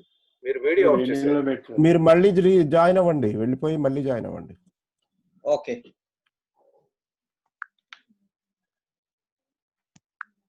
Okay, so we are talking about the types of propositions. So first, hortatory, which is about an exaltation, and second వచ్చేసి declarative, and third వచ్చేసి exclamatory, and fourth వచ్చేసి interrogative, a question. It provokes thought by listeners. Question steers the conscience. అందుకనే నేను ఇందాక కూడా నేను అన్నాను, ఇప్పుడు ఇందాక విజయ్ కుమార్ గారు అన్నారు అబ్రహాం lacked faith అని అక్కడ టైటిల్ లో చెప్పిన తర్వాత then we have to what made Abraham to lack faith. So what are the reasons? What are the or which are the reasons? అని మనము అక్కడ ప్రశ్న వేసినప్పుడు then the same thing may be with us also. We may think that we have so much faith in our life, but at times we lose our faith. What makes our faith to lose? What makes we lose our faith? అని ఆ ప్రశ్న వేసినప్పుడు and the audience will be curious in hearing the sermon. So ఎల్లప్పుడు కూడా ఈ యొక్క questions అన్నది ఉండాలి మెసేజ్ లో before coming in to the explanation questions అన్నది ఉండాలి. And the fifth one, rules for farming prepositions. Rules for forming propositions. Make sure your proposition flows from the passage. So అందుకనే passage లో నుండే రావాలి మనము. So passage is what? More than one words. More than one words is known as a passage గా. ఎందుకంటే expository sermon requires passage. Textual sermon requires a verse. ఒక వచనం తోటి అది టెక్స్చువల్ సర్మన్ ని మనం చేయగలుగుతాం. ఎక్స్పోజిటరీ సర్మన్ కి మోర్ దెన్ వన్ వర్డ్స్ ఉంటేనే అది ఎక్స్పోజిటరీ సర్మన్ గా మనము చూస్తున్నాం. ఒక వచనం తోటి అంటే it is not called as expository. Okay. And topical గా మనకు అది వన్ వర్డ్స్ ఏ ఉండొచ్చు, కానీ ఒక టాపిక్ ని తీసుకొని మనము మాట్లాడుతున్నాం. Okay, now we come to the make sure your proposition flows from the passage. The tenor of the text should determine the type of proposition you choose. Okay, the type of the proposition you choose. If the passage involves imperatives, your proposition should be oratory ga manamu chusta unnu. If the passage states facts, your proposition should be declarative. If the passage asks questions, your proposition should be interrogative. If the passage stresses positive truth with much emotion, the proposition should be oratory గా మనము చూస్తా ఉన్నాం. అంటే ఇక్కడ example గా passages ఇచ్చాడు వాటిని. And second rule, the proposition should contain only one main idea. Keep the word and out of your proposition. And ఉండొద్దండి, అండ్ అన్నది ఉండదు. అందుకని Jesus turn water into wine. It's not that Jesus turned water into and wine అన్నది కాదు. So and అన్న ఒక word proposition లో ఉండకూడదు. It should be a single sentence, single one word sentence గా. The proposition should only contain only one main idea. Keep the word and out of your proposition. Second, it should be a complete sentence. అందుకే అన్న it should be a complete sentence. It should be subject, verb and object or predicate usage lo, like we knew that sentence lo subject, verb, predicate usage untundi. And then the next one, it should be a timeless truth. It must apply to us. Of course Bible is the timeless truth manamu chusta unnam, because it is written for all the ages and for all the people ga. And then it should be simple enough to be understood. It should be short enough to be remembered. It should be specific enough to be convicting and important enough to draw attention. So rules ఏంటంటే first rule వచ్చి you have to take from the passage itself. Second వచ్చేసి only one main idea ఉండాలి, no and. Third వచ్చేసి it should be a complete sentence. Fourth వచ్చేసి it should be a timeless truth. And fifth వచ్చేసి it should be simple, short, specific and important గా మనము చూస్తా ఉన్నాం. And that leads us to the next point number 23. Page number 23. We come to the page number 23.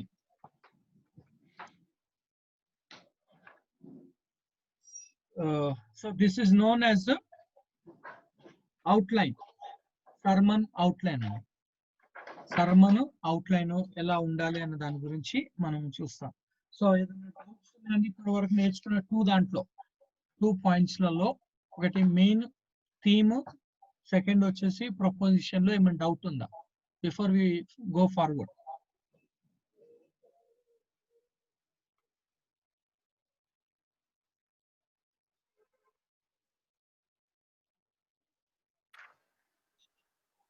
ఇందాక ఐండ్ eliminate అని చెప్పారు కదా sir, అండి ఐండ్ ఎలిమినేట్ చేయమని చెప్పారు కదా.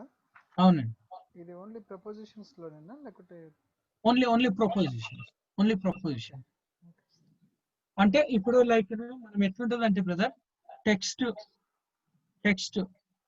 టెక్స్ట్ తర్వాత టాపిక్ తర్వాత ప్రపోజిషన్. ప్రపోజిషన్ తర్వాత ఇంట్రొడక్షన్. ఇంట్రొడక్షన్ లో కూడా మళ్ళీ ఇంట్రొడక్షన్ లో కూడా 3 పార్ట్స్ ఉంటాయి.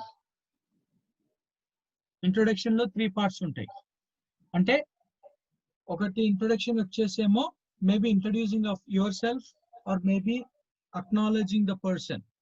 అంటే మన ముందు ప్రార్థన చేసిన వాళ్ళు కావచ్చు, బైబిల్ చదివిన వాళ్ళు కావచ్చు, లేకపోతే పాట పాడిన వాళ్ళు కావచ్చు, మనకంటే ముందుగా మాట్లాడిన వాళ్ళు కావచ్చు, వాళ్ళను అక్నాలెడ్జ్ చేయాలి. ఆ తర్వాత we have to come to the point of topic introduction ఉండాలి. టాపిక్ ఇంట్రొడక్షన్ అంటే దేని గురించి నువ్వు మాట్లాడబోతున్నావు, ఏ ఒక అంశం గురించి నువ్వు మాట్లాడబోతున్నావు అనే దాన్ని డైరెక్ట్ గా వాక్యం తీసుకొని దీని ప్రకారంగా నేను ఇది మాట్లాడబోతున్నాను అంటే కాదు.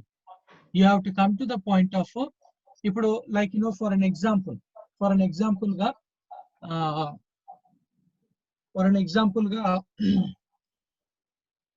let's take about the requirements of God.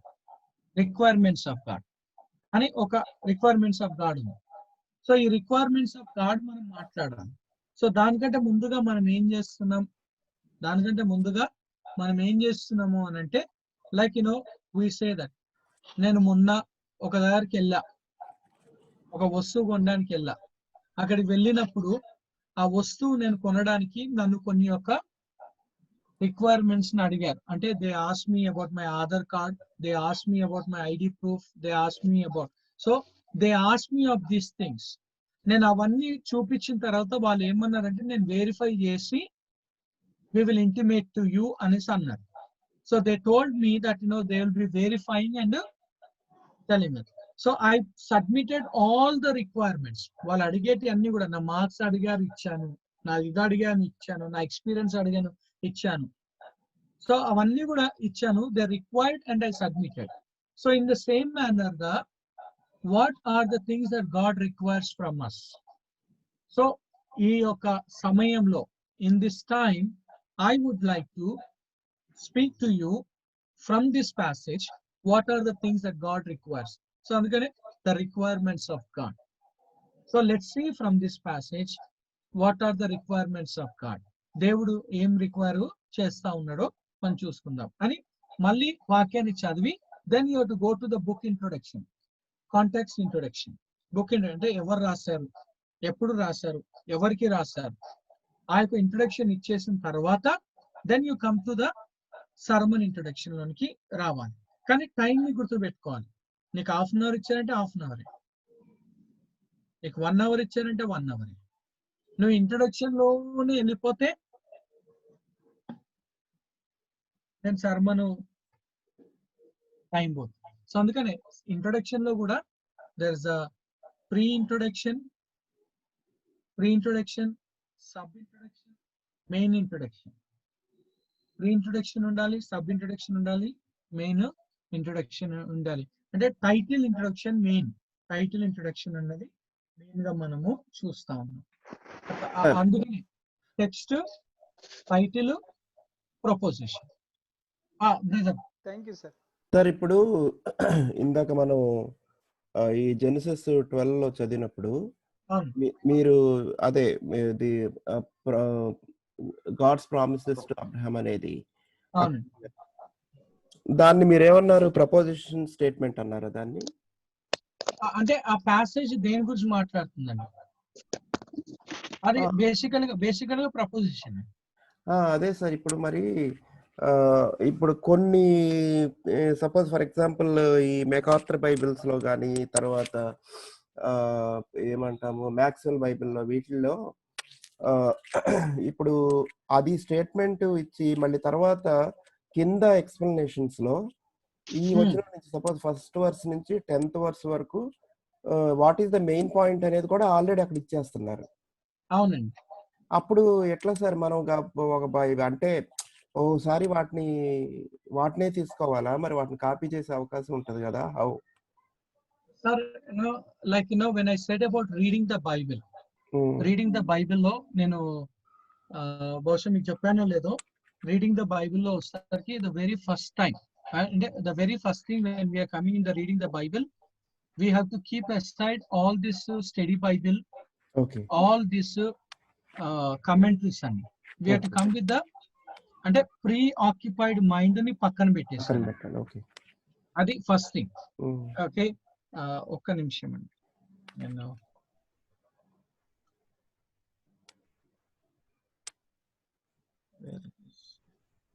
అంటే మనం ప్రేయర్ఫుల్ గా ప్రిపేర్ అవుతూ అది మనకి కొంచెం హెల్ప్ఫుల్ గా ఉంటే బాగుంటుందేమో, కానీ అదే మెయిన్ సబ్జెక్ట్ రిలేటెడ్ దానిపైన కంప్లీట్ గా ఆధారపడి ఉండొద్దు అనేది నా ఓన్. అది కంపల్సరీ అండి. శాంతి కరెక్టే, బట్ ఏంటంటే జనరల్ గా హ్యూమన్ టెండెన్సీ ఎలా ఉంటుంది, ఒక 2-3 రిఫరెన్స్ బైబిల్స్ 2-3 పక్కన పెట్టుకున్నప్పుడు మనం చూస్తున్నప్పుడు ఒకవేళ ఇది రెలవెంట్ ఉంటుందేమోనని, అంటే హ్యూమన్ యాంగిల్ లో I'm telling. eat the food that's in your plate first అన్నారు కదా ఇందాక. కరెక్టే అన్న, ఓకే అండి నేను చెప్తున్నాను. అవన్నీ కరెక్టే, బట్ ఒక్క నిమిషం అండి, ఒక్క నిమిషం. I mean like okay, first when we are reading the Bible, read it in a Bible without notes. అంటే don't use any study Bibles. అది ఫస్ట్ అండి. సెకండ్ వచ్చేసి read it without stopping. అంటే that's what reading tips, Bible ఎలా చదవాలన్న reading tips లో మనము అంటా ఉన్నాము. Read it in a Bible without notes. Read the Bible without notes అంటే ప్రీ ఆక్యుపైడ్. అందుకని మీరు అన్నారు కదా సార్, నేను అక్కడ చూసినప్పుడు, ఇక్కడ కింద చూసినప్పుడు, తర్వాత కమెంటరీలో చూసినప్పుడు అని మనం ఉంటాం కదా, అది ఒకటి. సెకండ్ వచ్చేసి read it without stopping. Read it without stopping అని అంటే don't stop chapter in the middle, try to read. Because మన మెయిన్ ఏంటంటే డిస్కవరింగ్ బై అవర్ సెల్ఫ్. అంటే ఇప్పుడు ఇవన్నీ కూడా ఉన్నాయి, ఇవి ప్రిపేర్డ్ మెసేజెస్, ఇవన్నీ కూడా ప్రిపేర్డ్ కంటెంట్. సో వాటి మీద రిలై కాకుండా we have to read it. And the third వచ్చేసి read it in several different commentaries, contemporary translations. Read it. And fourth వచ్చేసి read it aloud quietly to yourself. Read it aloud quietly to yourself. So when we are reading the Bible, read it aloud, quiet గా. అంటే కొంతమంది కళ్ళతో చదువుతారంటే just they note the head and they కళ్ళతో చదువుతారు. కొంతమంది like మనసుతో చదువుతా అంటారు. మనసుతో చదువుతా అంటే చదువుతున్నా ఏడా లోపల చదువుతున్నా అంటారు. So, but the Bible says that you read it loudly because the sound has to go through your ear. Faith comes by hearing, and hearing the word of God. Yes. So it's not that when we sit in front of TV, it is not that when a preacher is preaching, it is even included when you are reading the Bible. So andukane Bible chadetappudu we say about this four things. We say about this four things. The first, when you're reading the Bible, read it in a Bible without notes. That's the main. Second వచ్చేసి read it without stopping. Third వచ్చేసి read it in several different contemporary translations. And can you use only KJV when you go for preaching? When you make a sermon, make it, and that's mandatory. And the fourth వచ్చేసి read it aloud quietly to yourself. Read it quietly to yourselves. So అది మనము చూసుకోవాలి. అందుకని I mean study Bible ఉంది అని అంటే మనం ఒక చదివాని మళ్ళీ దాని కిందికి వచ్చేస్తాం. సో అది there is no it's a discovered by John MacArthur. Yeah, exactly. Or it is a discovered by Maxwell, or it is discovered by someone, Matthew Henry. It is discovered by someone, Adams Clark. It is discovered by Adams Gibbs. So it is discovered by someone. So what you are doing there, only photocopy చేస్తున్నావు, pasting చేస్తున్నావు, అక్కడ తీసుకున్నావు ఇక్కడ ఇస్తున్నావు అన్నది కాకుండా you try to. So అలా అన్నప్పుడు then obviously we have to rely upon Holy Spirit. Obviously we have to rely upon, అంటే వీటిని డినై చేయాలని కాదు. మన మెయిన్ ఇంటెన్షన్ ఏంటండి, మన మెయిన్ ఇంటెన్షన్ వచ్చేసి it is about understand the mind of the author. Author, yeah. That's the main intention.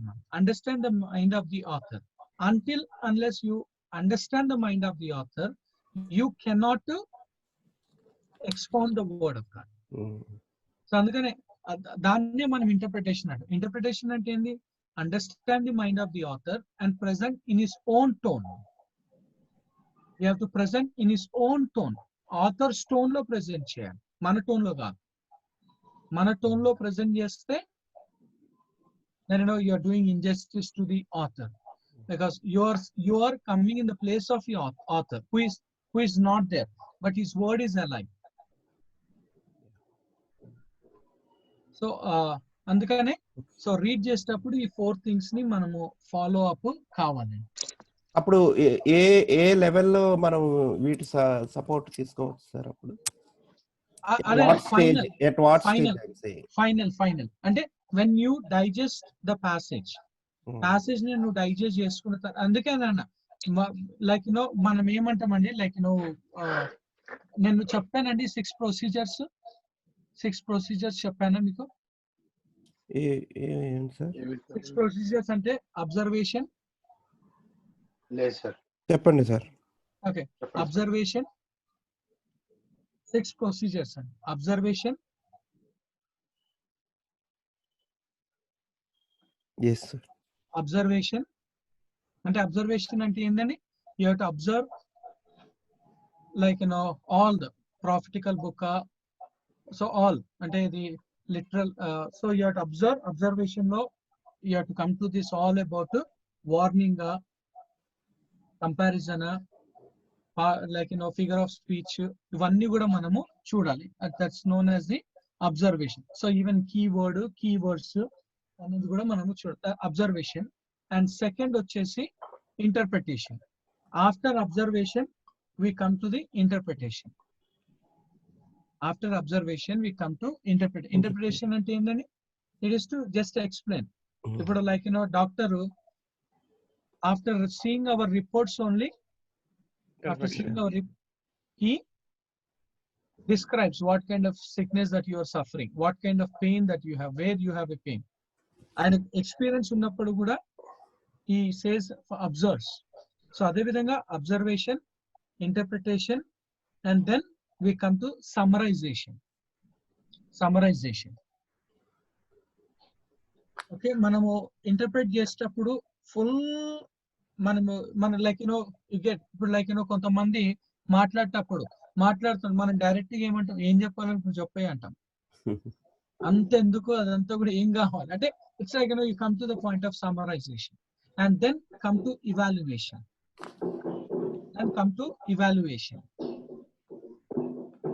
That's evaluating ourselves with the author and with the other commentaries. నేను correct గా ఆలోచించా, అక్కడ వస్తుంది మనకి evaluation stage లోకి మనం వచ్చినప్పుడు there we refer. Okay. Evaluation, and after evaluation comes about application.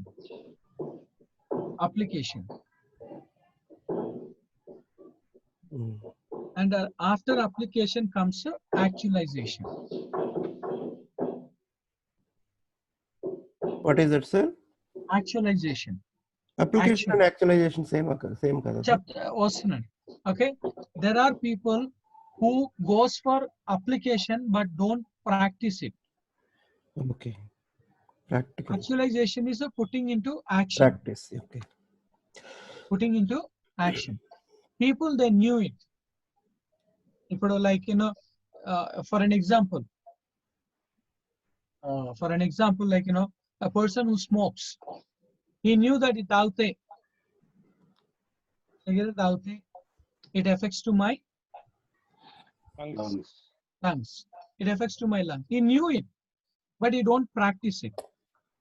He knew it. చిన్నపిల్లలు చెప్తారు, మేమే అలవాటు చేసుకుని కష్టమవుతుందిరా మీరు రాకండి, చిన్నపిల్లలు చెప్తాడు. That's what applying is there, but they don't practice it. So అందుకనే ఈ 6 steps: observation. When you take the Bible, you observe it. You have to observe the Bible, what it is. అందుకనే 5 W's 1 H. you observe what kind of literature it is. What kind of literature it is. అంటే literature లో అంటే answer కిందని, is it a comparison? Is it a historical? Is it a prophecy? Is it poetical? Is it okay, parabola? Is it so? That all you have to come for observation. You have to observe about the keyword. You have to observe about the key persons. You have to observe about all the observations. Then come to interpretation. Okay, వాక్య భాగం దీని గురించి చెప్తుంది. And then come for the summarization and then evaluation. And evaluation compulsory ఉండాలి. Evaluation compulsory గా ఉండాలి. ఎందుకంటే doctoral errors రాకుండా. ఒకటి, నన్ను నేను తక్కువ చేసుకోవద్దు, ఆథర్ని తక్కువ చేయొద్దు. నన్ను నేను తక్కువ చేసుకోవద్దు, ఆథర్ని తక్కువ చేయొద్దు. Evaluation compulsory. Okay, that's what. ఇవన్నీ అంటే రిగార్డింగ్ మెసేజ్ ప్రిపరేషన్ లేకుంటే Bible study? Message preparation. Message preparation అన్ని కూడా message. Okay, it's like, and when the evaluation comes, and we should be ready to accept it. Okay, we should be ready to accept it. Okay, for okay, example chadavandi. Acts chapter 18. Sorry, Acts chapter 18.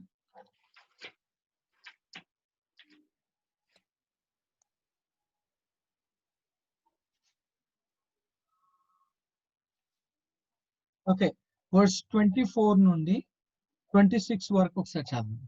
Alexandria వాడైన chapter 18, ఒక్క నిమిషం. Acts chapter 18 verse 24 నుండి 26 వరకు చదవండి. అలెగ్జాంద్రియ వాడైన అపోల్లో అను ఒక యూదుడు ఎఫెసునకు వచ్చెను.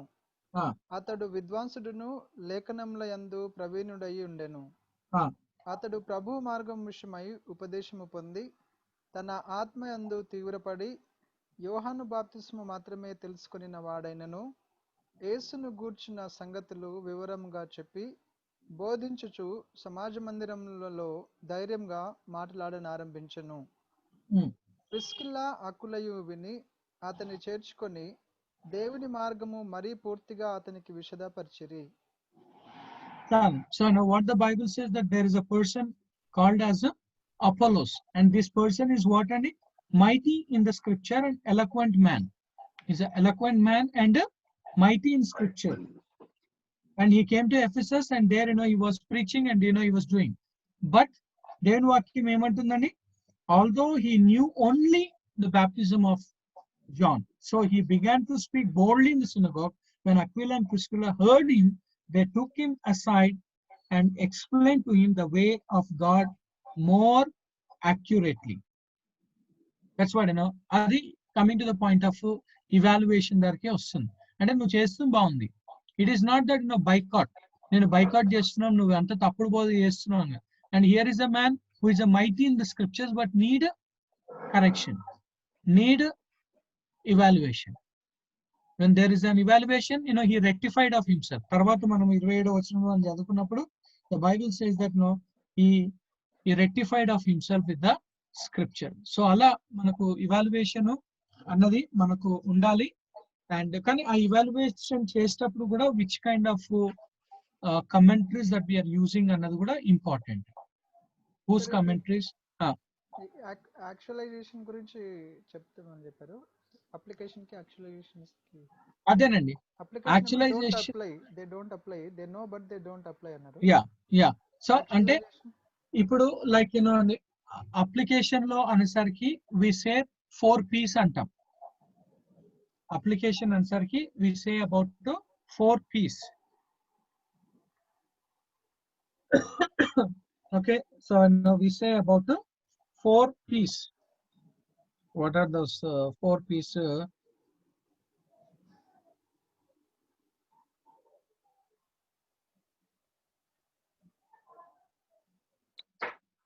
Okay, 4 P's అంటే అండి, it's about personal,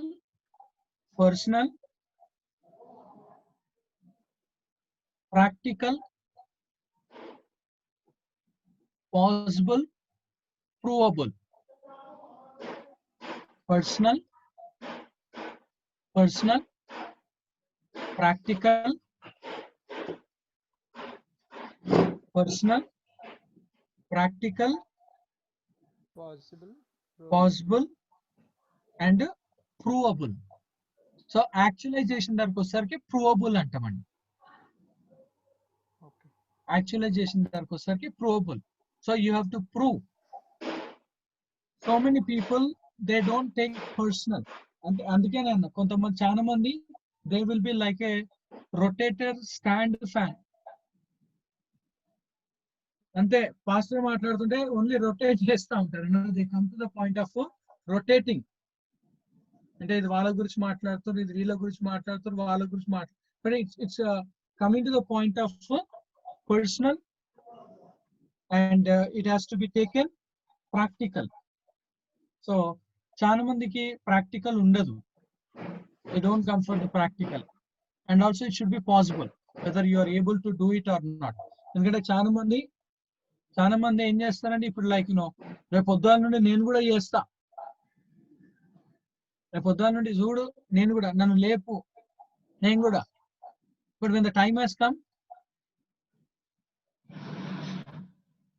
1-2 days ఇదంతా సార్, మళ్ళీ థర్డ్ డే నుంచి మర్చిపోతాను. అదే అంటే అది ఇక that's what that is not possible with you. So don't say it. If it is possible it is. That's what it should be possible గా ఉండాలి. And then it should be the provable గా అన్నది ఉండాల్సిన అవసరత ఉన్నది. Like నేను ఇందాక మీకు అన్నా కదా, it's about the people they have failed. The people they have failed coming to the point of why God gave Bible. Why God gave the Bible? See now, why did God give the Bible to us?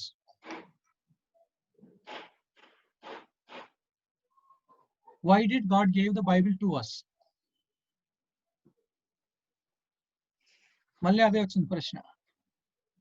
Okay, why did God give the Bible to us? అంటే the first thing, like as I told, Bible is known as a book of manual. It's a manual book, basic instructions before leaving the earth. It's a manual. ఒక వస్తువు కొన్నప్పుడు ఆ వస్తువుని ఎలా operate చేయాలన్నది it's a man. So అందుకనే why Bible is given అంటే first thing, the Bible is given to show us how we can have a relationship with Almighty God. Why did God give us the Bible? ante the Bible was given to show us how we can have a personal relationship with the Almighty God. The first thing, how we can have. ఇప్పుడు like you teams లలో coach ఎందుకుంటాడండి? Teams లలో coach ఎందుకుంటాడు? Motivate, to guide, to correct our mistakes, and to show direction. Above all what? Okay, ఇవన్నీ కూడా ఉన్నాయి. To make us victorious. ఇంకా అంటే ఇవన్నీ కూడా ఉన్నాయి కానీ ఫస్ట్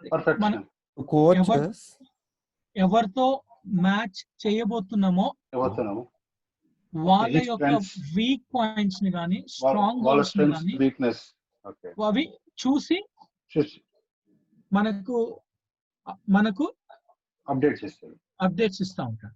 సో అదే విధంగా అంటే ఎందుకు అంటే ఆ వ్యక్తితో ఎలా ఆడాలి, ఆ వ్యక్తితో నువ్వు ఎలా ఉండాలి, ఆ వ్యక్తి వచ్చినప్పుడు నువ్వు ఎలా హౌ అని. సో అదే విధంగా Bible also it gives us about an information about how you can have a relationship with the Almighty God. And second osarki, how we are to live our life His way in this world. How we are to live our lives His way in this world. His way, God's way, not our way. We are living in which world అండి? ఎవరి మధ్యలో మనం ఉంటున్నాం?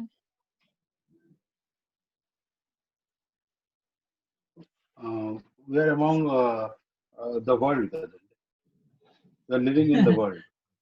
World కానీ which world? Which kind of people? Gentiles. Father word. లోకములో ఉన్నదంతయు శరీరాశ నేత్రాశ జీవటము అన్నట్లు అలాంటి వాళ్ళ మధ్యలో మనం ఉంటాం. Enemies word. సరే ఓకే. Philippians chapter 2 verse 11-12 ఒకసారి చదవండి. Philippians chapter 2 verse 11 and 12.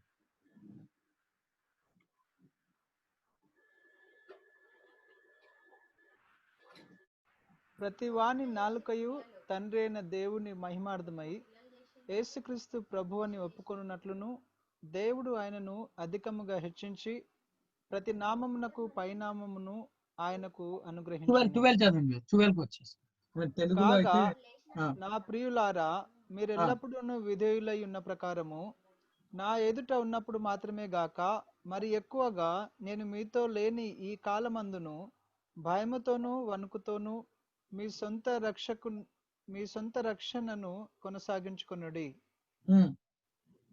ఎందుకనగా మీరు ఇచ్ఛయించుటకును కార్యసిద్ధి కలుగజేసుకున్నటకును తన దయా సంకల్పం నెరవేరుటకై మీలో కార్యసిద్ధి కలుగజేయవాడు దేవుడే. మీరు మూర్ఖమైన వక్రజనము మధ్య నిరపరాధులను నిష్కలంకులను అనిందులునైన దేవుని కుమారులగునట్లు. ఎవరి మధ్యలో ఉంటున్నాము? నిష్కలంకులు మూర్ఖమైన వక్రజనం. ఎవరి మధ్యలో? మూర్ఖమైన వక్రజనము మధ్యలో. మూర్ఖమైన వక్రజనము మధ్యలో మనం ఉంటున్నాం. మనం ఎవరి మధ్యలో ఉంటున్నాం అంటే మనుషుల మధ్యలోనే, లోకుల మధ్యలో. కానీ ఎవరా మనుషులు, ఎవరా లోకులు అంటే మూర్ఖమైన వక్ర వారి మధ్యలో మనము ఉంటా ఉన్నాం. ఓకే, సో అలాంటి వారి మధ్యలో మనం ఎలా, that's what in it's the Bible was given to us how we are to live our lives his way in this world. The world, the people are there. It's అందుకని మనం ఎక్కడ చూసినా వక్రజనంగం, మూర్ఖమైన వక్రజనంగం వారి మధ్యలో మనం ఎలా ఉండాలి? చదవండి బ్రదర్, మళ్ళీ ఒకసారి అదే వచ్చిన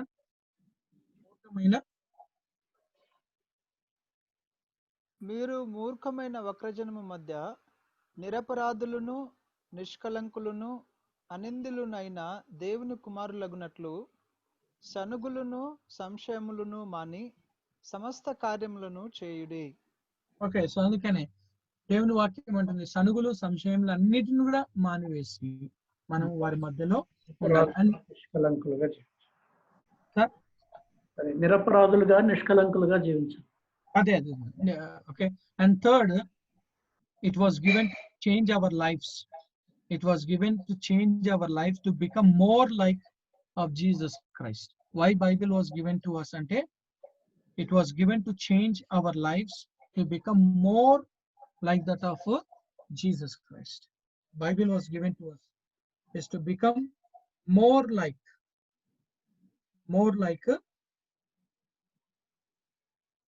Jesus Christ. Why the Bible has been given to us? ఎందుకు బైబిల్ మనకి ఇవ్వబడి ఉన్నది అని అంటే it is to become more like of Jesus. So coming to the point of more like of Jesus. So అందుకని because what is the ultimate goal in our life?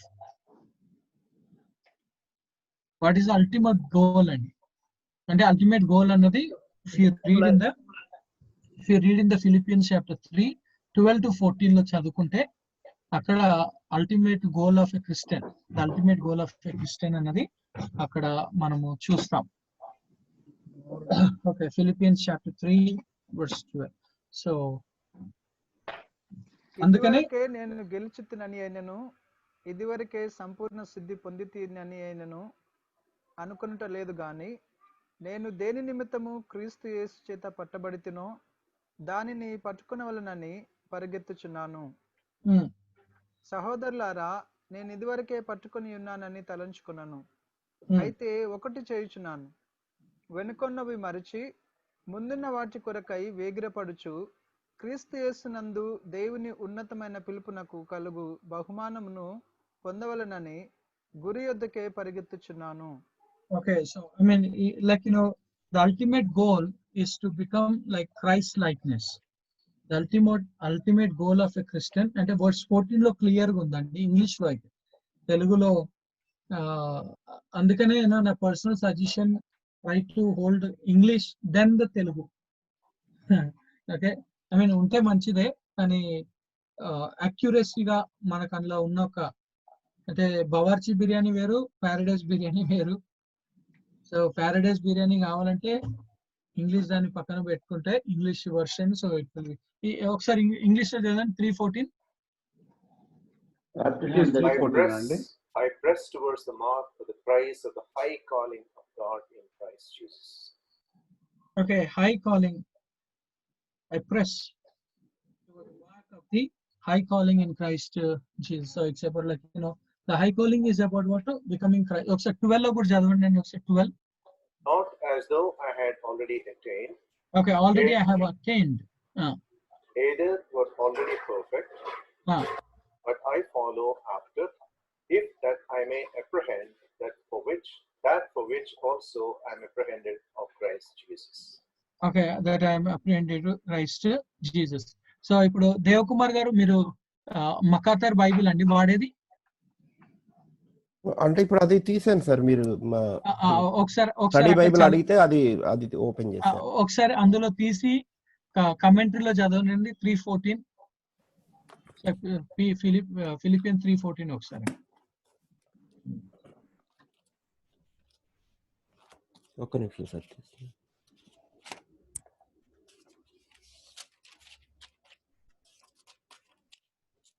3:14 sir?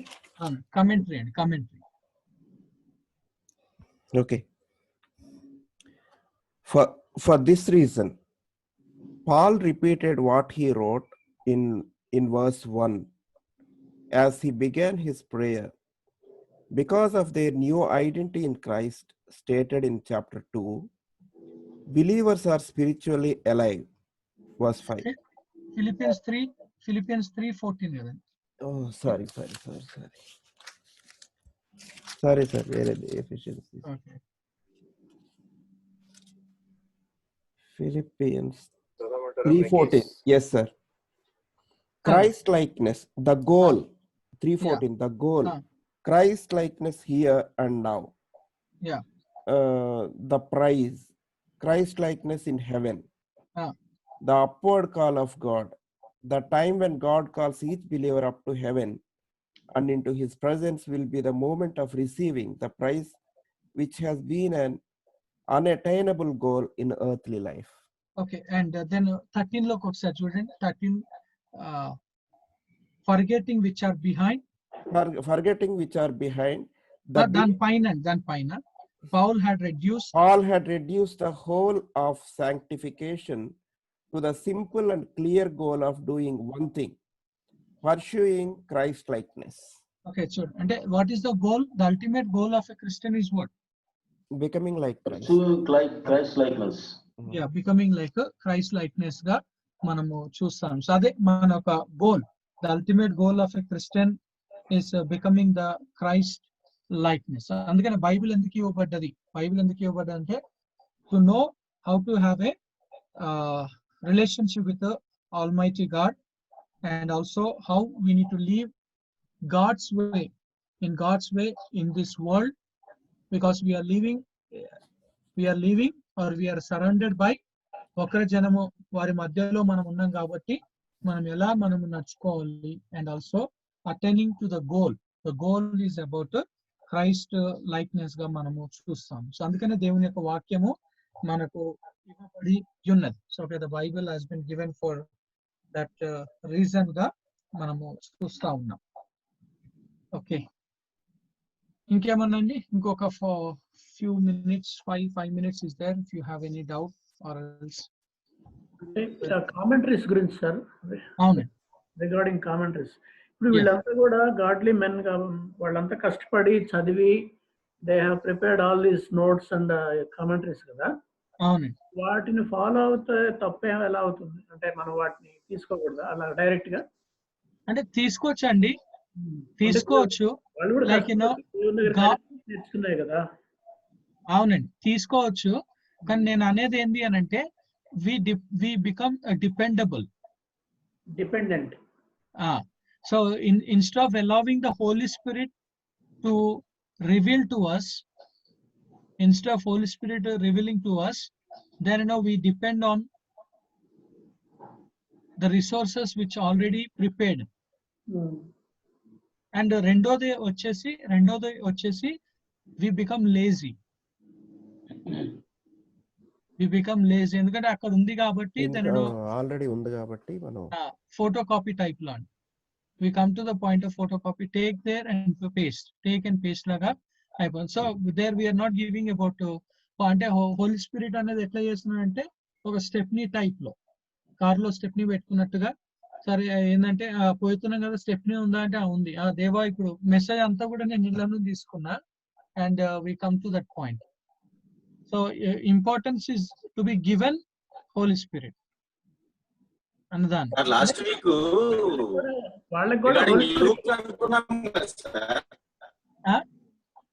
Regarding Luke 40 members who are the manual authors are Jews, Bible authors. So regarding Luke ఒక చిన్న point మీరు చెప్తారు. మీరు ఇప్పుడు చెప్పారు అది. Okay, so about the author ఉంటది కదా sir. Yeah regarding Luke, as so many people says he is a Gentile. So regarding Luke, so many people says that he is a Gentile, but from mother side ga we come to the point of Jewish. Father side okay. Father is a Greek. Yeah. Okay. But అంటే అది కూడా నేను ఎందుకు అన్నానంటే because ఒకసారి కొలషియన్స్ chapter 4 verse 11 కి ఒకసారి అండి. కొలషియన్స్ 4:11.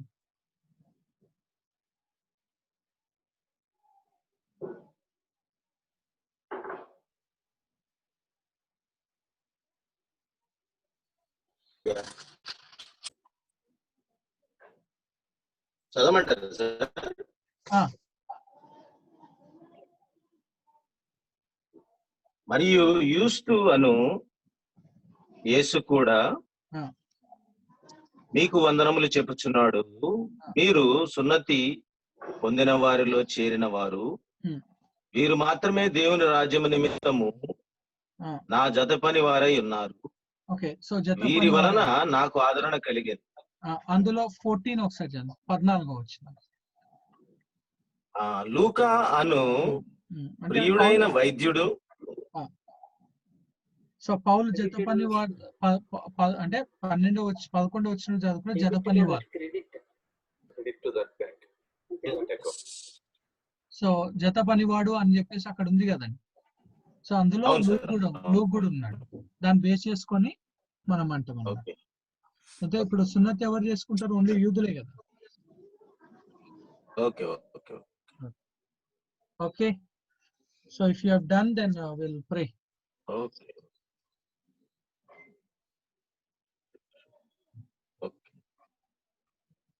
Thank you so much, Ronald Wesley garu.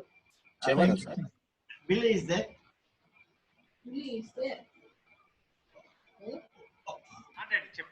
Okay, మీరు చెప్పిన తర్వాత బ్రదర్ బర్నబాస్ గారు